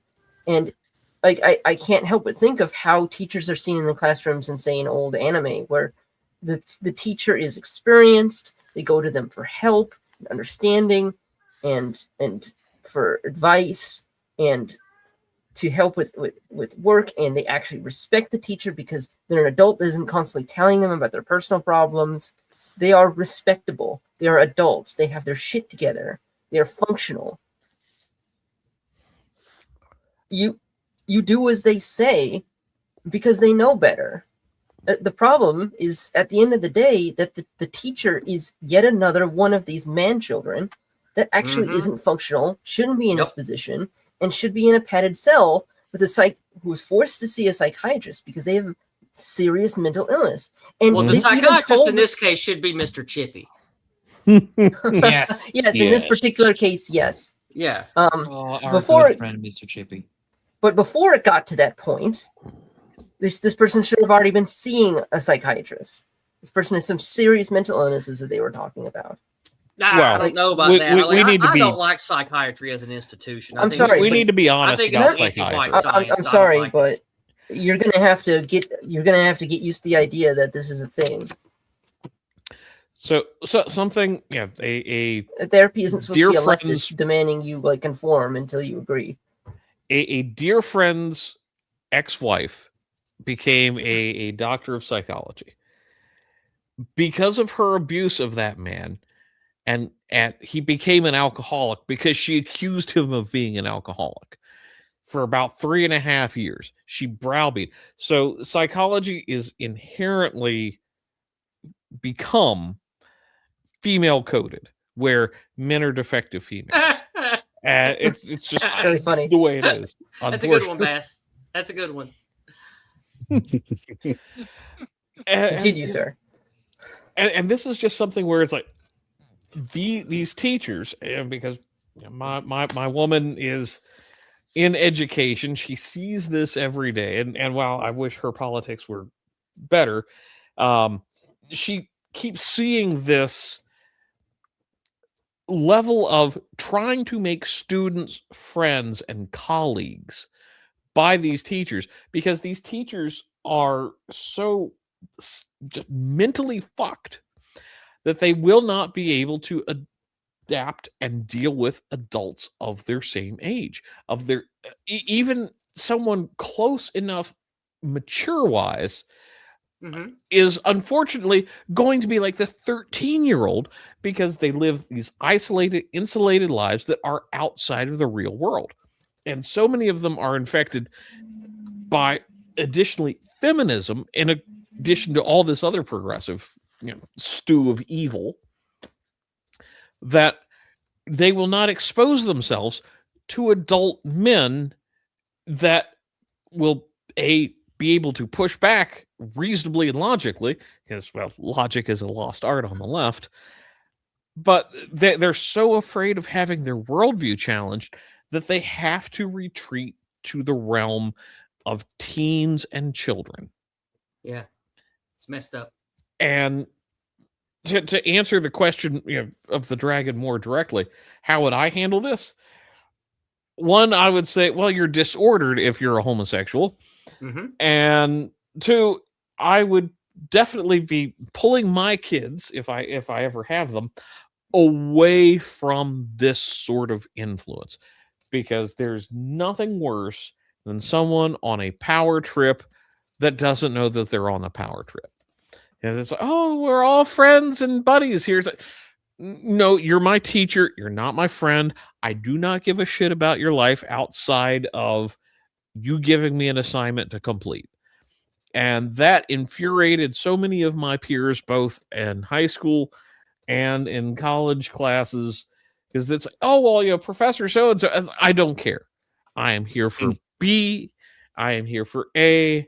And if I don't get at least a C, I'm the fuck out of here. And these people just do not understand that they have this level of influence because they're children. At best, they're children. Sometimes they're moronic children with brain damage that can't function outside of a system that is set up to prop up adult women as toddlers, because that's where we are anymore. Yeah. Can I? I'm going to step in and just go back to the article for a moment. She had a sign or rule in the classroom where the answer is always yes. It wasn't a sign; it was a saying. A saying where the answer is always yes. Again, the level of dissonance on this bitch. Like, Holy fuck. Now, real quick, let me God just step in, damn. Carnal. Now, she was Oh. teaching through skits and acting, and I've been to acting school. When it comes to how you learn acting, you do improv, and it is the thing that they say with improv is the answer is always yes for improv to continue. So this could very easily be someone cherry picking something she said out of context to make her look worse. The facts already make her look bad enough. That's fine. But the phrase, the answer is always yes, is a very common phrase in all acting classes. So that could now I'm not saying she didn't use it for nefarious purposes to manipulate the kids. She absolutely could have. Yeah. But that phrase is very common in like high school level acting classes. Oh no. I agree with the origin and the spirit of that origin, but this was not improv. This No, bitch certainly not, because they were those skits. Right. Yeah. Exactly. So the fact that she's retconning a traditional acting course ethos for nefarious purposes is quite blatant. Like obviously from what we know, pretty much. it's definitely nefarious. I agree. I'm just saying that the person assembling this clearly was against her and wanted the dirt that all the dirt that the whether the person or people putting together the report could get. So I just like to speak truth as best as I can. So, you don't need bonus words or cherry picked statements to make what this woman did look, incriminating. I'm just saying that it's very possible that when putting this together, somebody remembered that phrase is the answer is always yes. Now, that doesn't mean that this woman didn't use that to her advantage to manipulate and push kids into stuff. She probably did, but that is a pretty innocuous phrase in acting classes. That's just forgive my autism. I just wanted to bring that up. Yeah. Oh, I know, but I'm past giving these people benefit of the doubt. They don't deserve it. They don't. No, I don't want to give her benefit of the doubt. I just wanted listeners to know that is a common phrase in acting class. I feel like that was important to point out there. That is important to point out because I didn't know that. Yeah. But also the insinuation that she's a theater kid is a bad enough insult. Yes. No, I did actually know that. I know what you're just talking about. Okay. But I'd already for myself filtered that out. I'm like, She should be in jail. No. Yeah. You mean Mr. Chippy's belly? Yeah, no. I would go ever farther with that. Breaking on the wheel? Oh, yes. I'm actually worse on that. No, I'm worse than all of you on this. People who violate children or who violate others like that, I have a no. They should be in the I'm a lot kinder than you guys. I don't think all of these gruesome, torturous death things are necessary. No, I don't believe like in a good torture old-fashioned hanging or execution by rifle. Yeah, I don't believe in torture either. I think it doesn't serve much purpose. Yeah, the catharsis is not worth it. Yeah, I don't think because eventually you get changed by these things. Yeah. And what's best is to save as many taxpayer resources as possible and give them a very quick and very cheap death. I think evil should fear the predation they inflict on others. Oh, death is a pretty good motivator. Avoiding death is a good motivator for such a fucking base being. Yeah. Just make it. The thing is, if you can't make it gruesome, then just make it so callous and casual, just to show how little they matter. Well, this is why I like a clean, clinical public execution for awful offenders, like that African boy that raped that 5-year-old and that 10-year-old. He should be publicly hung or executed by a firing squad. Like no torture, no being thrown in a wood chipper, none of that weird, gross shit. Like public executions work. We should do them again. I mean, this is something that needs to be said. It really needs to be said that the statistics on that show that it is plenty enough to stop crime. Yes, 100% agree with Stumbling. Hanging is very visceral and visually disgusting and awful, and when done correctly, painless and swift for the person being hung. That's why hanging is such an excellent tool for corporal punishment of the extreme degree. It handles the things that need to be handled. Like, I like it. It's good. It doesn't even use any resources. You could reuse the whole it's just jig all rope. over Yeah, again. it's just rope and The wood. rope works. Yeah. Because But all you're really here's doing the is thing. adjusting the tie point to the rear end of the rope. Yeah. Though I agree, but then you have those who do these really severe and disgusting things. Those are the ones you need to make a spectacle out of. Like I can't believe I say it. A regular nonce who has done the unthinkable, they should be hung. Simple, clean, easy, careless. But the ones who've gone out of their way to be absolute monstrous, cruel savages, like a certain gang of people in England, it should be made a spectacle out of it. They are the ones who just. There's a reason why why traitors and monsters got the worst kind of executions. It was to send a message. It was to make an example. So I agree with yes, but I also believe that the worst offenders needs to be made an example of. I also don't think it's healthy for gross, torturous things like breaking people on wheels and burning people to stake and shit. I don't think that's healthy to have in your cultural consciousness. I think that's an ugly thing that you don't want to inure people to. I don't think that's good. This is another reason why I don't like gladiatorial combat and blood sports. I don't think those are healthy either. Yes I and no. found I mean- thinking about negative thoughts can be very damaging to your ability to be happy, even after everything's said and done. Yeah. I guess my argument is always, you always have to look at the most egregious example, do it once, and then return to the correct way of doing things, which is a hanging. And the only reason I say this is there are certain I just don't cultural think invaders. I don't think it would stop it just once if you get to that point. That's No, it would get to a it point where depends. people It get too depends. comfortable again, then you'd have to do it again. And yeah, my point is there are certain cases where it's like, oh, it can get this bad, but let's never go there. You don't need it though. There's plenty of statistics that already show that just adopting the death penalty basically stops crime. It stops 99% of crime. Yeah. You don't need it. Yeah, you don't. We don't have to keep talking about this. Let's move on. Let's move on. Sorry. That's okay. That's okay. Let's see if there are any more paid chats come in while we were jibber jabbering.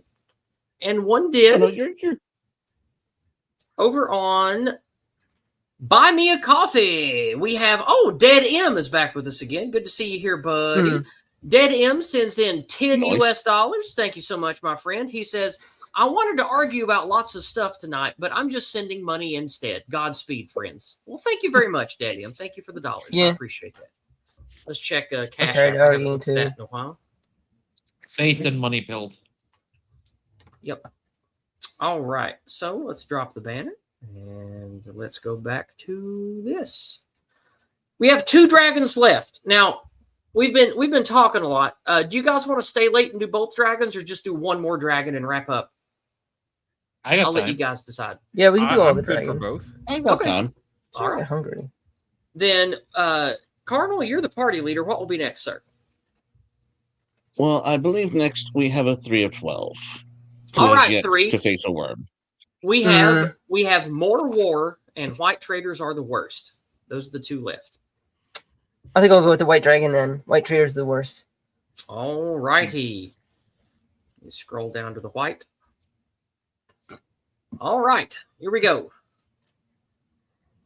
GOP mayor in Utah calls African refugees America's new pioneers. What? Yep. Oh, what? Oh, no. Oh, yeah. Migrants and refugees from Africa are today's great American pioneers, says Marcia Judkins, the liberal Republican mayor of Provo. Judkins, who became mayor after winning a general election in 2025 by defeating an incumbent Republican, posted a message to Instagram celebrating African refugees who moved to Utah. Some critics are ripping Judkins for subverting the purpose of Pioneer Day to push liberal agenda about immigration. Pioneer Day was initially founded to celebrate the Mormons who populated Utah in large numbers, including LDS leader Brigham Young. But Judkins has refashioned Pioneer Day and is insisting that African migrants are Utah's new pioneers. In a message to Instagram, Judkins wrote that Utah people celebrate the day to recognize those who journeyed west in search of religious freedom and the opportunity to build a better future free from persecution. But then added, we also recognize members of our refugee community who embody that same pioneer spirit, leaving behind familiar homes to begin new lives in a place they had never seen before. And she posted a video about it, which I will not show. Judkins continued reading, as former Governor Gary Herbert recently wrote, Pioneer Day is our opportunity to say plainly what we know to be true. Men and women rebuilding their lives in our communities are modern-day pioneers. That's why today, Mayor Marcia Judkins issued a mayoral proclamation recognizing the stories of modern-day pioneers who found a home in Provo through the U.S. Refugee Program. Yeah. We encourage you to watch and learn from the experiences of refugees who now call Provo their home and the enduring contributions they make every day, from stealing locals' bikes, from strengthening local nonprofits to serving in the United States military. Their stories inspire all of us to continue fostering a welcoming community where people of every background and experience can have the promise of Provo. Critics reported making Pioneer Day into a day celebrating African migrants flooding into the city is warping the actual celebration. One user wrote on X that it's disgraceful conduct by Judkins in Provo City. Let's scroll down here. Another called it a humiliation ritual, which I agree with. Another X user said that this represents suicidal empathy. Yes, we talk about that quite a lot in these circles. Mm-hmm. One commenter was annoyed that Judkins is using a day meant to celebrate Mormon pioneers and turned it into a left-wing push to celebrate immigrants, especially Africans. Another noted that actual definition of pioneer invalidates Judkins' claims because that would mean that Africans are pioneers when in fact they aren't. Refugees and immigrants are not pioneers. No, right. They're not. So there we have that. So there's some good rage fuel for you. So let's go to the White Dragon for 3. The White with us tonight is a wise patriarch who will likely be the leader of his entire clan one day, so he's doing his best to learn all he can about governing varying human populations. He chose this story tonight to ask this. Do you think calling African immigrants pioneers is merely political pandering or something more sinister? Do you think there's a religious angle to this due to the Mormons and all of their, what do you call it? What's it called when you send people on missionary work to Africa? They have a word for that in Mormonism. Evangelizing. Yes, evangelizing. The evangelizing trips to Africa. Do you think there's a religious angle to this as well? I don't know the Mormons well enough to say anything on that. I don't know how obsessed they are on the religious angle. I've never been a fan of that as a Catholic, especially since our missionary groups tend to be the most subverted ones. Yep. So I'm not a fan. I don't like proselytizing at all. I wish that Christianity would cut that out and stop all that shit. Good ideas don't need to be forced. And this is an idea that most Christian sects also agree with. You don't need to evangelize. You don't need to spread it by essentially showing up as a trespasser in someone else's land and then pushing ideas they don't give a shit about. No, you don't need to do that. Culture spreads by observing other cultures and assimilating their ideas. It's just not necessary. So the first part of the question, immigrants, pioneers, it's definitely political pandering, and it depends on whether or not this person is a true believer. They kind of sound like one to me. It depends. I'd need to know more about the person, but they sound like a true believer, so it might just be suicidal empathy, like just overtly.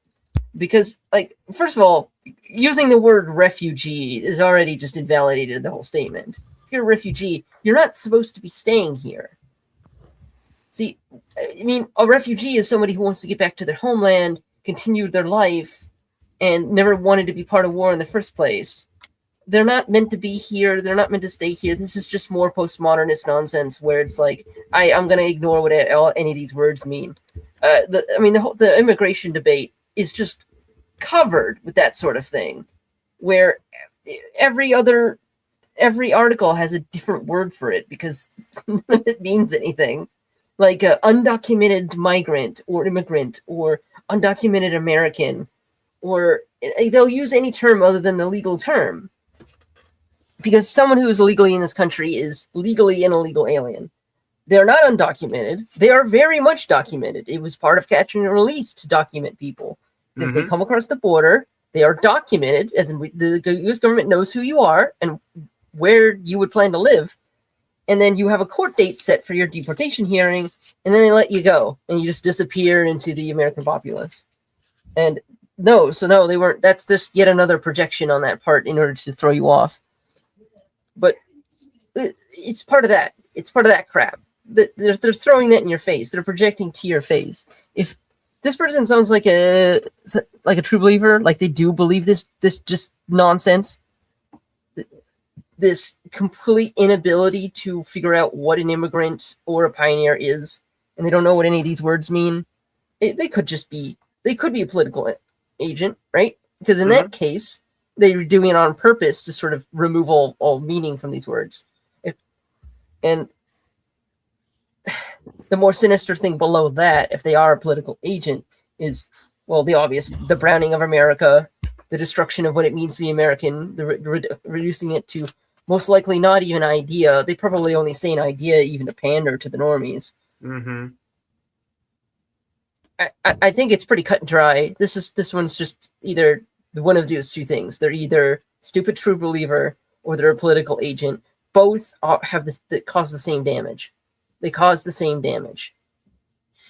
They justify unlimited elite immigration, whether this person belongs here or not, when the whole point of immigration in the first place is supposed to be an extremely limited thing where you can count the people on your fingers, these sort of one-off geniuses that are basically recruited to complete a project, like the Nazi scientists on our space program. Those are actually probably the only people who even vaguely deserve to be considered. They're irreplaceable. They're literally irreplaceable. They're supposed to sprout. You're supposed to plant them in your academics, and then they form new academic traditions by adding their knowledge to your own, and then you have it forever, at least until you kill, and at least until the department gets destroyed by people no longer researching the subject, like what happens in certain Western countries these days, like with the UK, where they are apparently about to shut down all of their nuclear programs because there's nobody learning how to be nuclear engineers because there's no jobs. In a country where there's no nuclear reactors, why would you want to be a nuclear engineer? There's no one to teach you, and the last teachers are about to retire. Which means you lose that out of the institutions. You think I don't know that, Big O? How come you think I am? Ignore chat. Just talk. Chat is always contentious. Step over it. Yeah. So the point being is that they would be the only people who would even be considered for that. We don't need these people. Refugees are not immigrants. A refugee, by definition, is someone who's just trying to get back to their home and continue their life. And the way that worked up until virtually yesterday is that there's a camp on the freaking national border where they wait for things to end and then they move back. You're stupid. You're dumb. Stop it. Are you done? Shall we move to someone else? Yes. I can give my quick 5 cents if you don't mind. Sure. It is basically political pandering with all the ideologues really aiming for something more sinister. Like Tim Waltz, he's a complete, shall we say, simpleton. But the people behind him do it because they want more of the Somalis inside America for very obvious reasons. And do I think there's a religious angle? Yes. Their ideology is their religion. It is their true faith. It is their creed. Simple as. The religious angle is because this is the only thing that matters, because if you don't have God, you need to find something else to replace it. So you're saying that the religious angle here is the anti-whiteism morality, not a Christian or moral morality. Okay. Exactly. You need something bigger than yourself to look up to, and they have just embraced anti-whiteness and all that. It is their purest form of a cult. Exactly, Earl. Mm-hmm. Exactly, Earl Corgi. Waltz is a complete idiot, but there are people behind him that guide him because idiots are extremely easy to lead around when you know where to grab. That is correct, Corgi. I've been saying this for many, many years. Yes. The purpose of a system is what it does. And the entirety of the U.S. system, all of its institutions, business, government, church, everything, has been on an anti-white trajectory since World War II, basically.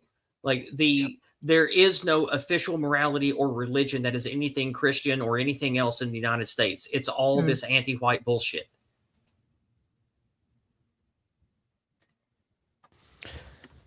Yeah, it is definitely something far more sinister. It's the everyone, every American's an immigrant. It's like, no, my people weren't. The last immigrant of my family was in 1740, before there was a United States. So, yeah, I look at this as, I think Judkins herself is dumb enough to not actually go through and believe all of these things, but the people behind her, the people that have payrolled her to have put her in office, well, they absolutely are on board with this. It's very sinister. And to Trym's point, yes, it is anti-white religion is what's happening here. It's kind of the argument I make where, capital A atheism is a religion. It's a faith that is wanting to defy the old order for the sake of defying the old order, rather than having a true faith in something greater than themselves. They're not trying to serve a loving God. They're trying to serve themselves and look for power at every opportunity.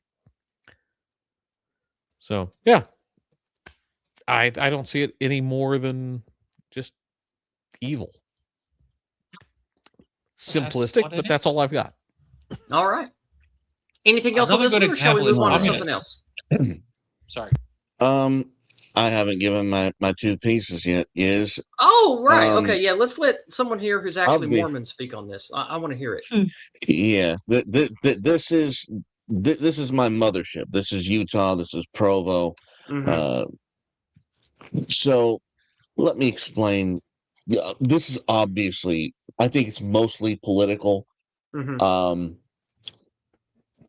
Calling refugees pioneers is a heresy.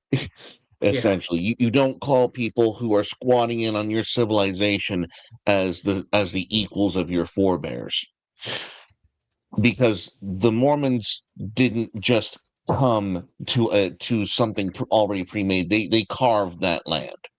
They made it into what it was, and then they did the same for even California, where the Sauter's Mill that started the whole gold rush in California, that was Mormons. Just throwing that out there. We built that entire western area and then left it and just went back to the mothership. Anyways, even in the Book of Mormon, I'm going to give you all some context for this. There's a situation where refugees need to be taken care of. They need to be brought into the fold of Christ. They needed to be supported. And what's interesting is the righteous people who needed to accept these new converts did not throw open the gates. They didn't give them free clothing. They didn't give them housing. They didn't do any of that. They were given their own piece of land to do whatever they wanted to do with. They were taxed 20% to support the army that would be given to support and protect them. And they had no say in the laws and legal processes of the city that was sending them military support. If any American president did all of those three things, they would call him a dictator who was building a concentration camp.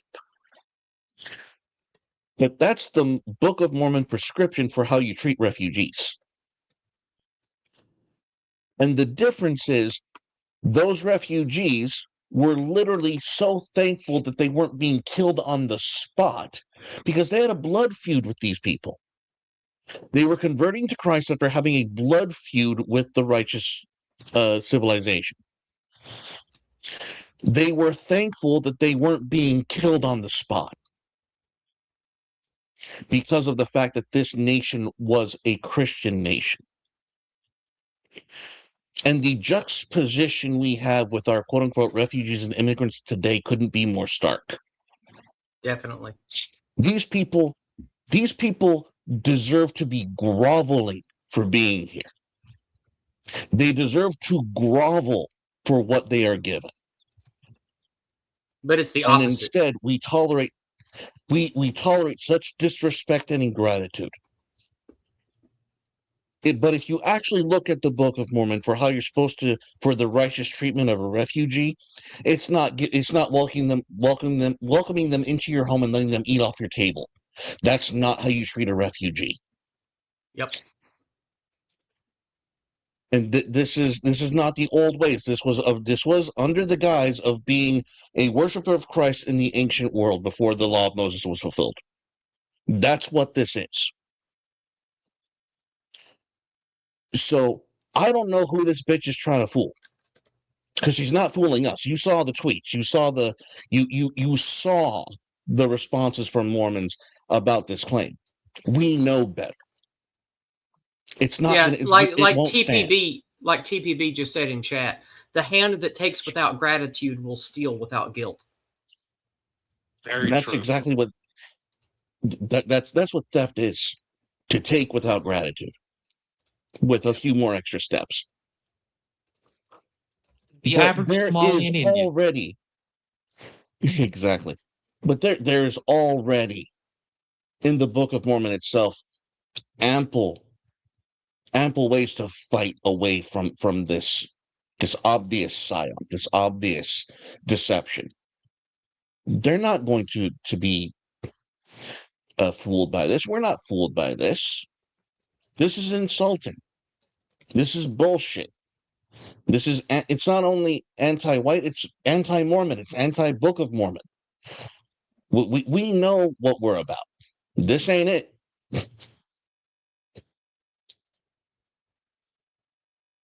So no, this is going to be, this is not going to fly. All right. Well, if you've come to the end of what you have to say, let's go ahead and move on for sake of time to the last dragon. You guys cool with that? Yes. Good there. All right. We have a paid chat that came in over on Buy Me a Coffee that I would like to read. It is, in fact, from Stumbling, one of my moderators, in for 10 British pounds, 10 pounds sterling. Thank you so much, brother.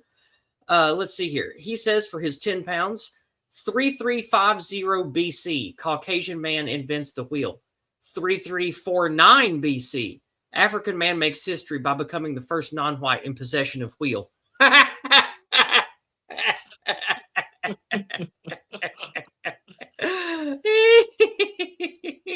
Stumbling coming in with the zingers, always with the zingers. You're a funny dude, Stumbling. If you ever want to be a panelist, you should come on. You'd have a fun time on here. He's been around for years. He always says funny shit in chat. If you ever want to be on, just let me know, buddy. All right. So that was the white dragon, which means we have one dragon left, which is unfortunately More War, the red dragon. Carnal, as the party leader, since there's only one dragon left, the only choice is, will you be the one to take it first, or do you want someone else to? I'll go ahead and take it. All right. Give me more war. Here we go. Over on Zero Hedge, Iran blasts freeloader Zelensky for ordering deadly attack on Caspian vessel at Israel's behest. Summary. Iran accuses Zelensky of ordering an attack. Weekend U.S. crude via IG markets down 5%. Iran will halt tit-for-tat strikes if U.S. maintains pause. Iran and Oman hold Hormuz talks as U.S. pauses airstrikes for second day. Iran accused Ukraine of attacking an Iranian commercial vessel in the Caspian Sea, which it says resulted in an explosion that killed a sailor and injured another. As we previously reported on Saturday, as previously reported of the Saturday maritime incident, Ukraine seems to be openly boasting of this escalation. President Zelensky himself announced soon after on X, "We also have very good results from long-range strikes in the waters of the Caspian Sea. In particular, these are vessels that were involved in transporting military cargo from Iran and a warship." Iran's Ministry of Foreign Affairs summoned Ukraine's charged affairs in Tehran to severely protest the hostile and criminal attack on Saturday, IRNA reported. Iran's foreign minister, impronounceable Arabic gibberish, has further warned that the blatant UN charter violation, which has done at Israel's behest, could serve to drag Europe into war. This guy also denounced and attacked Zelensky personally, calling him the freeloader in Kiev. The risk of that's pretty funny. The risk of the Ukraine-Russia conflict merging with the U.S.-Iran conflict seems plausible, but still remains low. And yet the Caspian Sea situation shows that it is actually possible. The Iranians have sought alternative trade and shipping routes via the Caspian, and early in Operation Epic Fury, Israel warplanes reportedly targeted and took out Iranian naval vessels in the Caspian. What? Israel would never do something dirty and underhanded like that. There's no precedent. All right, let's go to the Red Dragon, which is this beautiful beast here. The Red with us tonight is the same elder treasurer who visited us last year, and she's glad to be back. She's kept an eye on this Hormuz disaster and thinks everyone involved is a mix of stupid and short-sighted. But however, her question tonight is this, and it comes to you first, Cardinal. Do you think Zelensky is hoping for open war with Russia and the U.S.? Do you think the leadership of Iran wants this as well? What could be gained from such a war? You know, I think Zelensky is stupid enough to hope for open war with Russia and U.S. Do I think the leadership in Iran wants this as well? I do. I think Iran would much prefer the U.S. and Russia be at war than pissing contests with the Strait of Hormuz. What could be gained from such a war?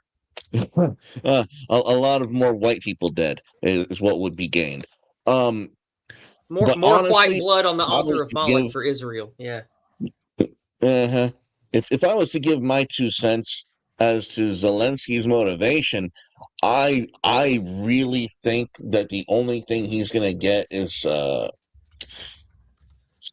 he's going to get domed by a Russian sniper at this point. I don't really. I love Christos. The Red Dragon isn't mad. She's just disappointed. I love it.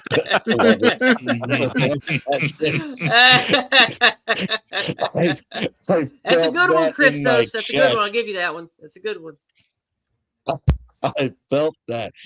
Oh my goodness. Yes. Disappointed indeed with Zelensky's hoping. All he's going to get is, I think, himself domed at this point. I think. I really don't think cooperating. I think at this point, Zelensky is such a lame duck, despite the fact there's no one else to replace him. He's a dictator at this point. He's a self-appointed religious dictator. Like he's like there's no one. It's like the inverse of Putin. He said that he's going to make Ukraine into a second Israel. He even said that. Like, fuck that guy. Fuck that piece of shit. I hate that guy. What an anti-white Zionist turd. I hate him. Absolutely. Now, if Iran wanted war between Russia and the U.S., I understand and I support them in that endeavor. Zelensky, however, if that's his, if he says that shit too loud more than once, it's his neck on the line, not mine. And honestly, I wish Putin would get on that sooner than later, because I'm done listening to this nonsense. Because the only thing gained from such a war, I understand why Iran would want it. It makes sense for them to want it. I can't hate them for that. That's just tactical. That's just good tactics on their part. The only thing that would be gained is just dead white people. Like there's nothing good there. Um, I don't know if the U.S. is up to it now. I agree. No more fratricidal brother wars. I don't want them any. I don't want any more than you do. Yeah. But the dragon asked the question: what could we gain? There's nothing for either of those two parties to gain from a war. Nothing. There's absolutely. I think. Nothing. I think Israel stands to gain a lot from these wars. Israel stands to gain a lot of crap. Now, always ask yourself, which is why I hope Putin's smart enough to put a hole through Zelensky first, because I can't trust America to do the same to our greatest ally. So, and also, I can't overstate enough that Iran as a country is not an enemy or a threat to the United States. Islamic shit, yes, that's a problem that we can deal with on our own here. We don't have to go to some ridiculous, cost hundreds of thousands of lives super war with Iran. If we just had white people who cared about white people here, we could sort out the bullshit Islam problems that we have here. But Iran itself is not a big threat to us. That's a 100% Zionist war machine lie that Iran threatens us. It doesn't. Yeah. Again, I can't blame Iran for wanting a better position. That's all I have to say on this topic, really. And again, sure, no problem. Christos's take on it is we're not mad, we're just disappointed, Zelensky. Yeah. Very disappointed. Yeah. All right. I'll jump in on the deep end. So, does Zelensky absolutely want a war between the U.S.? He's been wanting this ever since shit kicked off. I mean, it's been in everything. It's been in the auto pins DOD with sending out as much equipment as we have. A lot of it barely ran, and it was more to get it just operational enough so it'd crank so they would accept it. But I think when it comes to Iran, there's a lot more questions, because you have to ask which faction in Iran. Are we talking the current leadership or the more entrenched leadership of the IRGC? The current leadership, I think, just wants a resolution. They want this done. They want this over with. They want to go back to saber rattling to become a regional hegemon, and that's about it.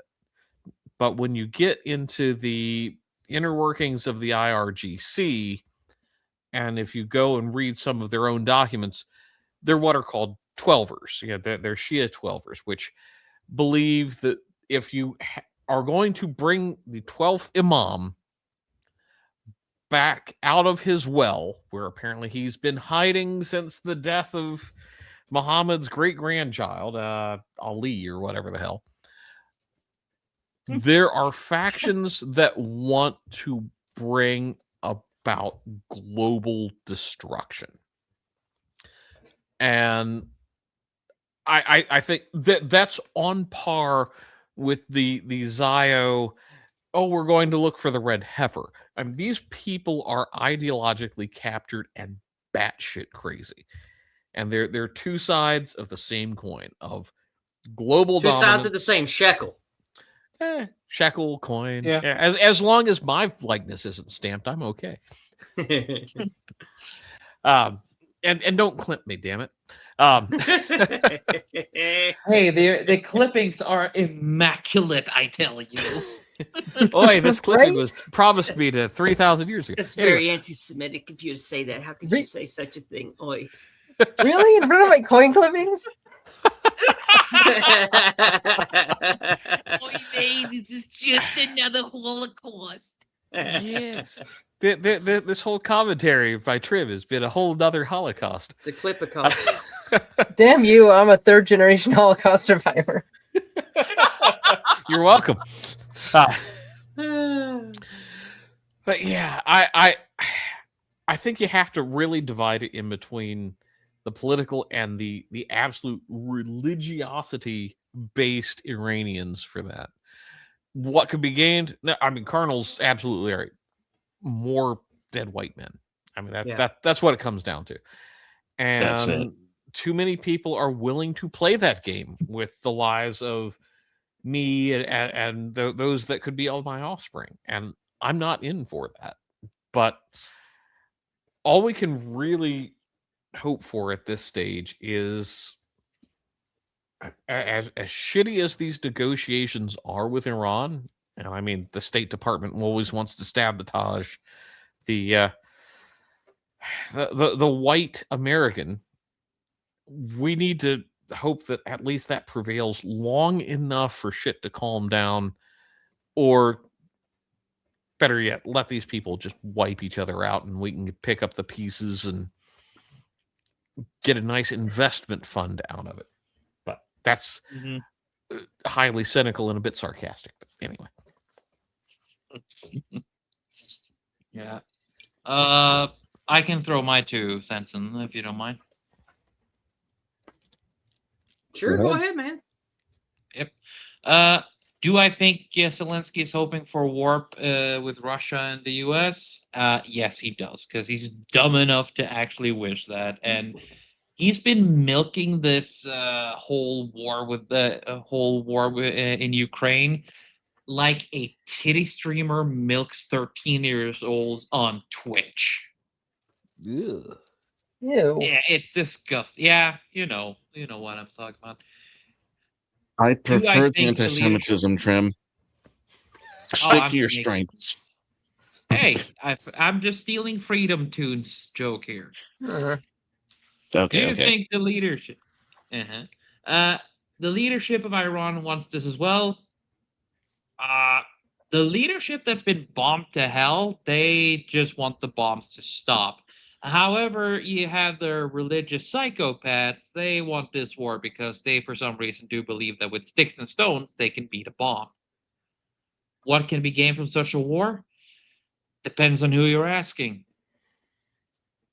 So, if we're going for the people with the long noses and the penchants for clipping coins, it's world domination. If it goes for the ones wearing toilet rolls on their heads, it's also world domination, but with more sand in their pants.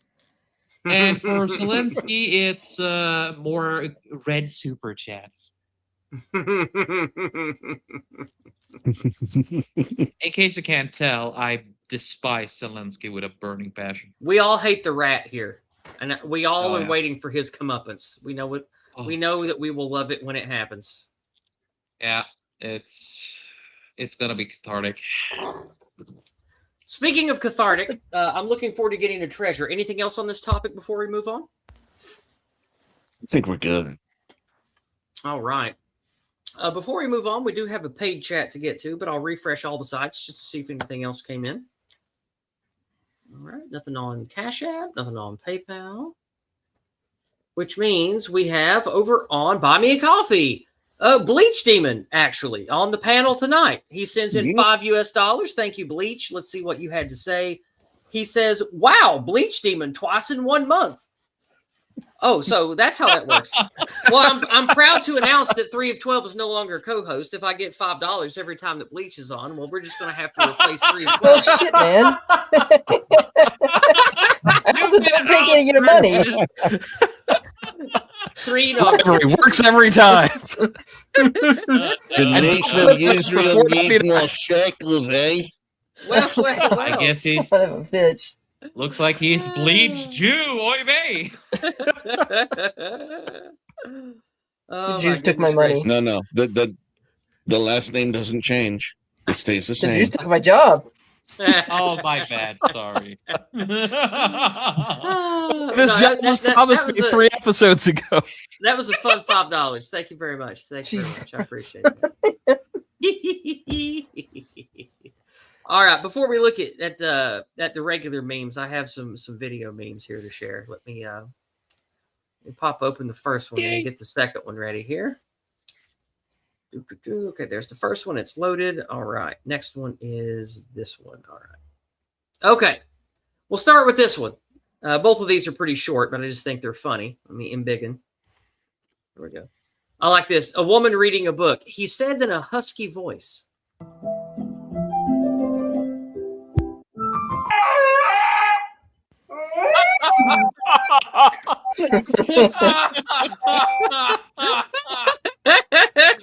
Oh, I love Husky. Yes. Now, here's another funny that I found today. Oh, I love it.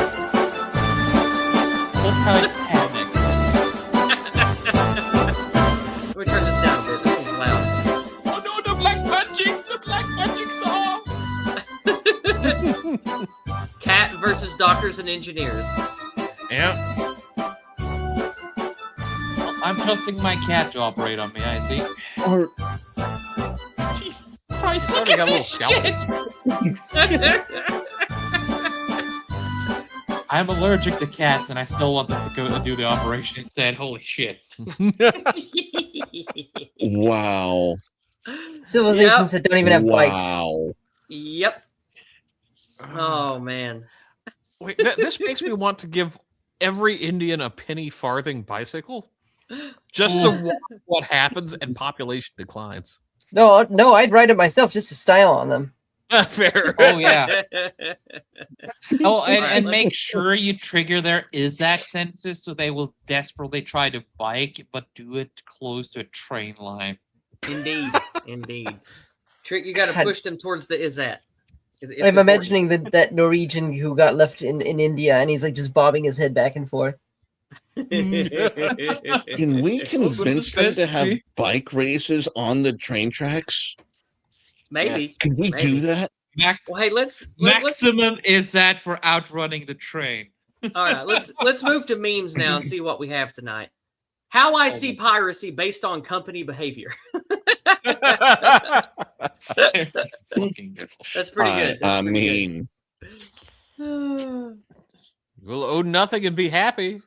Kind of a Yeah. interesting twist. Hey, if you're like me, you paid for the WinZip a long time ago True. Oh, because zip files are very useful if you're into modding and like piracy and stuff. So cough up your $5. Go give him the dollars. He deserves it.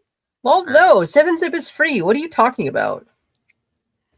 Oh, I mean, you know what I mean. The one that's free and shouldn't be because he made a mistake back in the day and everybody uses it. I think that's WinZip. Yeah, Or is that but it doesn't 7-Zip? support 7-Zip files, so it's kind of lost its relevance. Oh, okay. Hmm.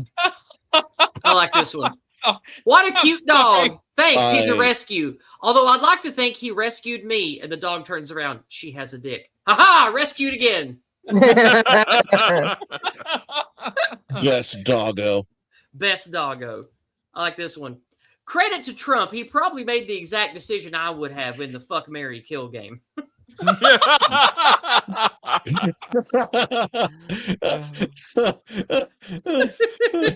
oh shit. The art of self-control. Meet the Albanians who can live in Europe without committing crime. Holy shit, they exist. Oh, They dude. evolved? One dude. Well, at least one guy. One guy. Okay. Yeah, it's I mean, one dude. yeah, That's called being an individual, bro. With a He's the top chosen IQ. one. Oh, He's the chosen one. All right, let's move on. We have more. behold the outlier. I like this. I heard you've been a naughty boy. Yes, I've been very naughty. I fucking knew it.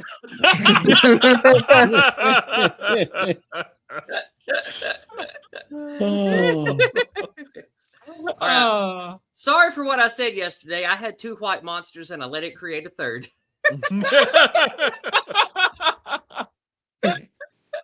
Good, very good. Wonderful. I like the differences of Yuri's. Yuri from Japan and Yuri from Russia. Would be friends with Hey, both. you bring more class. Hey, he has the pants. Hey, I like them both. Okay, it's okay to like both Yuris. It's cool. It's cool. They would have beautiful children. No race mixing. Let's go. All right. I like this. The most attractive thing a man can do is have very few or ideally 0 women competing for him. To be undervalued, basically. You think I'm going to take fishing advice from a fish? Oh, Also, damn. Wrong. Oh, Very good. I love this. How people just get fucking clapped in the Is comments. that a Scrubs reference? That's in my back. Yes, it is. Okay, yeah. It is. The funny Yes, guy. that's on Dr. Scrubs, Cox. The only one I really liked. The only one I actually liked on the show. The angry ginger guy. Yeah, he's great. Yep. Oh, Dr. Cox. Nice. I like this. So it turns out that the chemical runoff from AI data centers is causing chromosomal defects in sheep populations. Something like 95% of affected sheep to be born female. That's right. AI is to blame for the ram shortage. But is it making the frogs gay? I appreciate the man. pun here. This is a good dad joke. I mean, Yes. Pakistan and New Zealanders are very happy for it, though. All right, let's move on. Mm, I like this one. Someone just asked if I was 7-Eleven or 9/11 brown. yes. This is old, but somebody shared Yes. in the meme channel, in one of the meme channels that I look at. And Oh, that's this beautiful. meme needs to stay alive. I've seen this meme for like 12 years. Not this specific one, but the words on it. And Yeah. this, Oh, it's beautiful. It's an older code, but it There it works. it's an older code, Yes. but it checks out. All right. I like this one. Pink Floyd. Yes. Oh, I love how Foyd has become a thing, and it makes me Yeah. so floofy happy. hair. Nice. Where are the scene girls? They need to come back. They will. They will. As soon as we get the trannies out, what? I like this one. A pool of oily sludge blocks your path, says Gary Gygax. And she Yes. says, Oh whatever, I'll just no! walk around it. 1. And then Denise Crosby is walked Yeah. off the show. Oh, That is the base response of the GM. Mm. You failed your save. Roll a new character. It is a necessary message for Star Trek to have. I like the new Euro with Yu-Gi-Oh monsters. It's good. wow. If the EU actually did that, I might be halfway tempted to actually adopt the euro. Look, yes, more dragons. I know, right?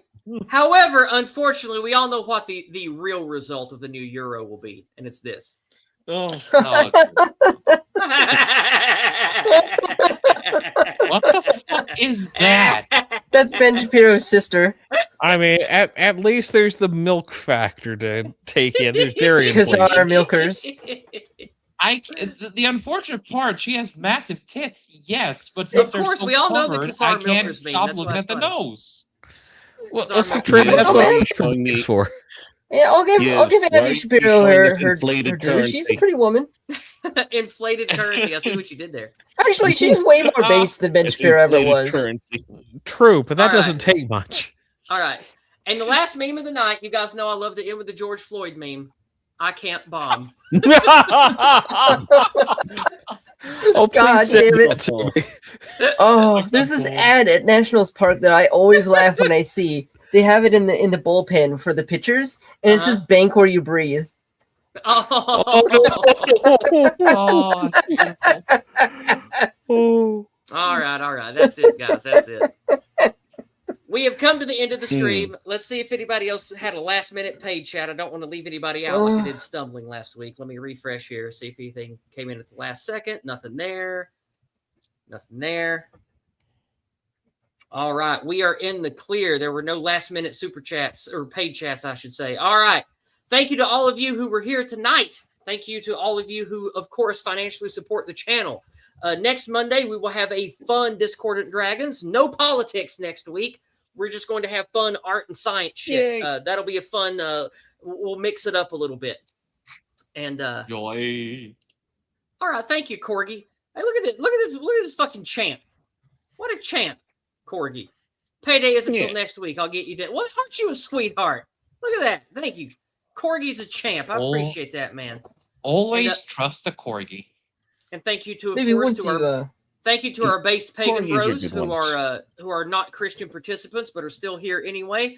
Do not give hate to your based pagan bros and your based atheist and agnostic bros. We are all in this fight against anti-whiteism together. Unify and win. All right. And of course, I may stream later this week. I don't know what's going on yet, but we will definitely be back next Monday night with more Discordant Dragons. Head on over to Artie and Fist. They're having a fun discussion over on Artie's channel tonight. And I think there is, let me look up. I think, like usual, there will be an American Spirits tonight over on, yes, there is. All right. Tonight's American Spirits is the annexation of Texas. So if you want to hear some American history over on American Spirits, there you go. There's the link. Head on over there. And we will see you guys later. Have a great week. Speak the truth to all who have the ears to hear it. Love yourself. Love your people. Good night.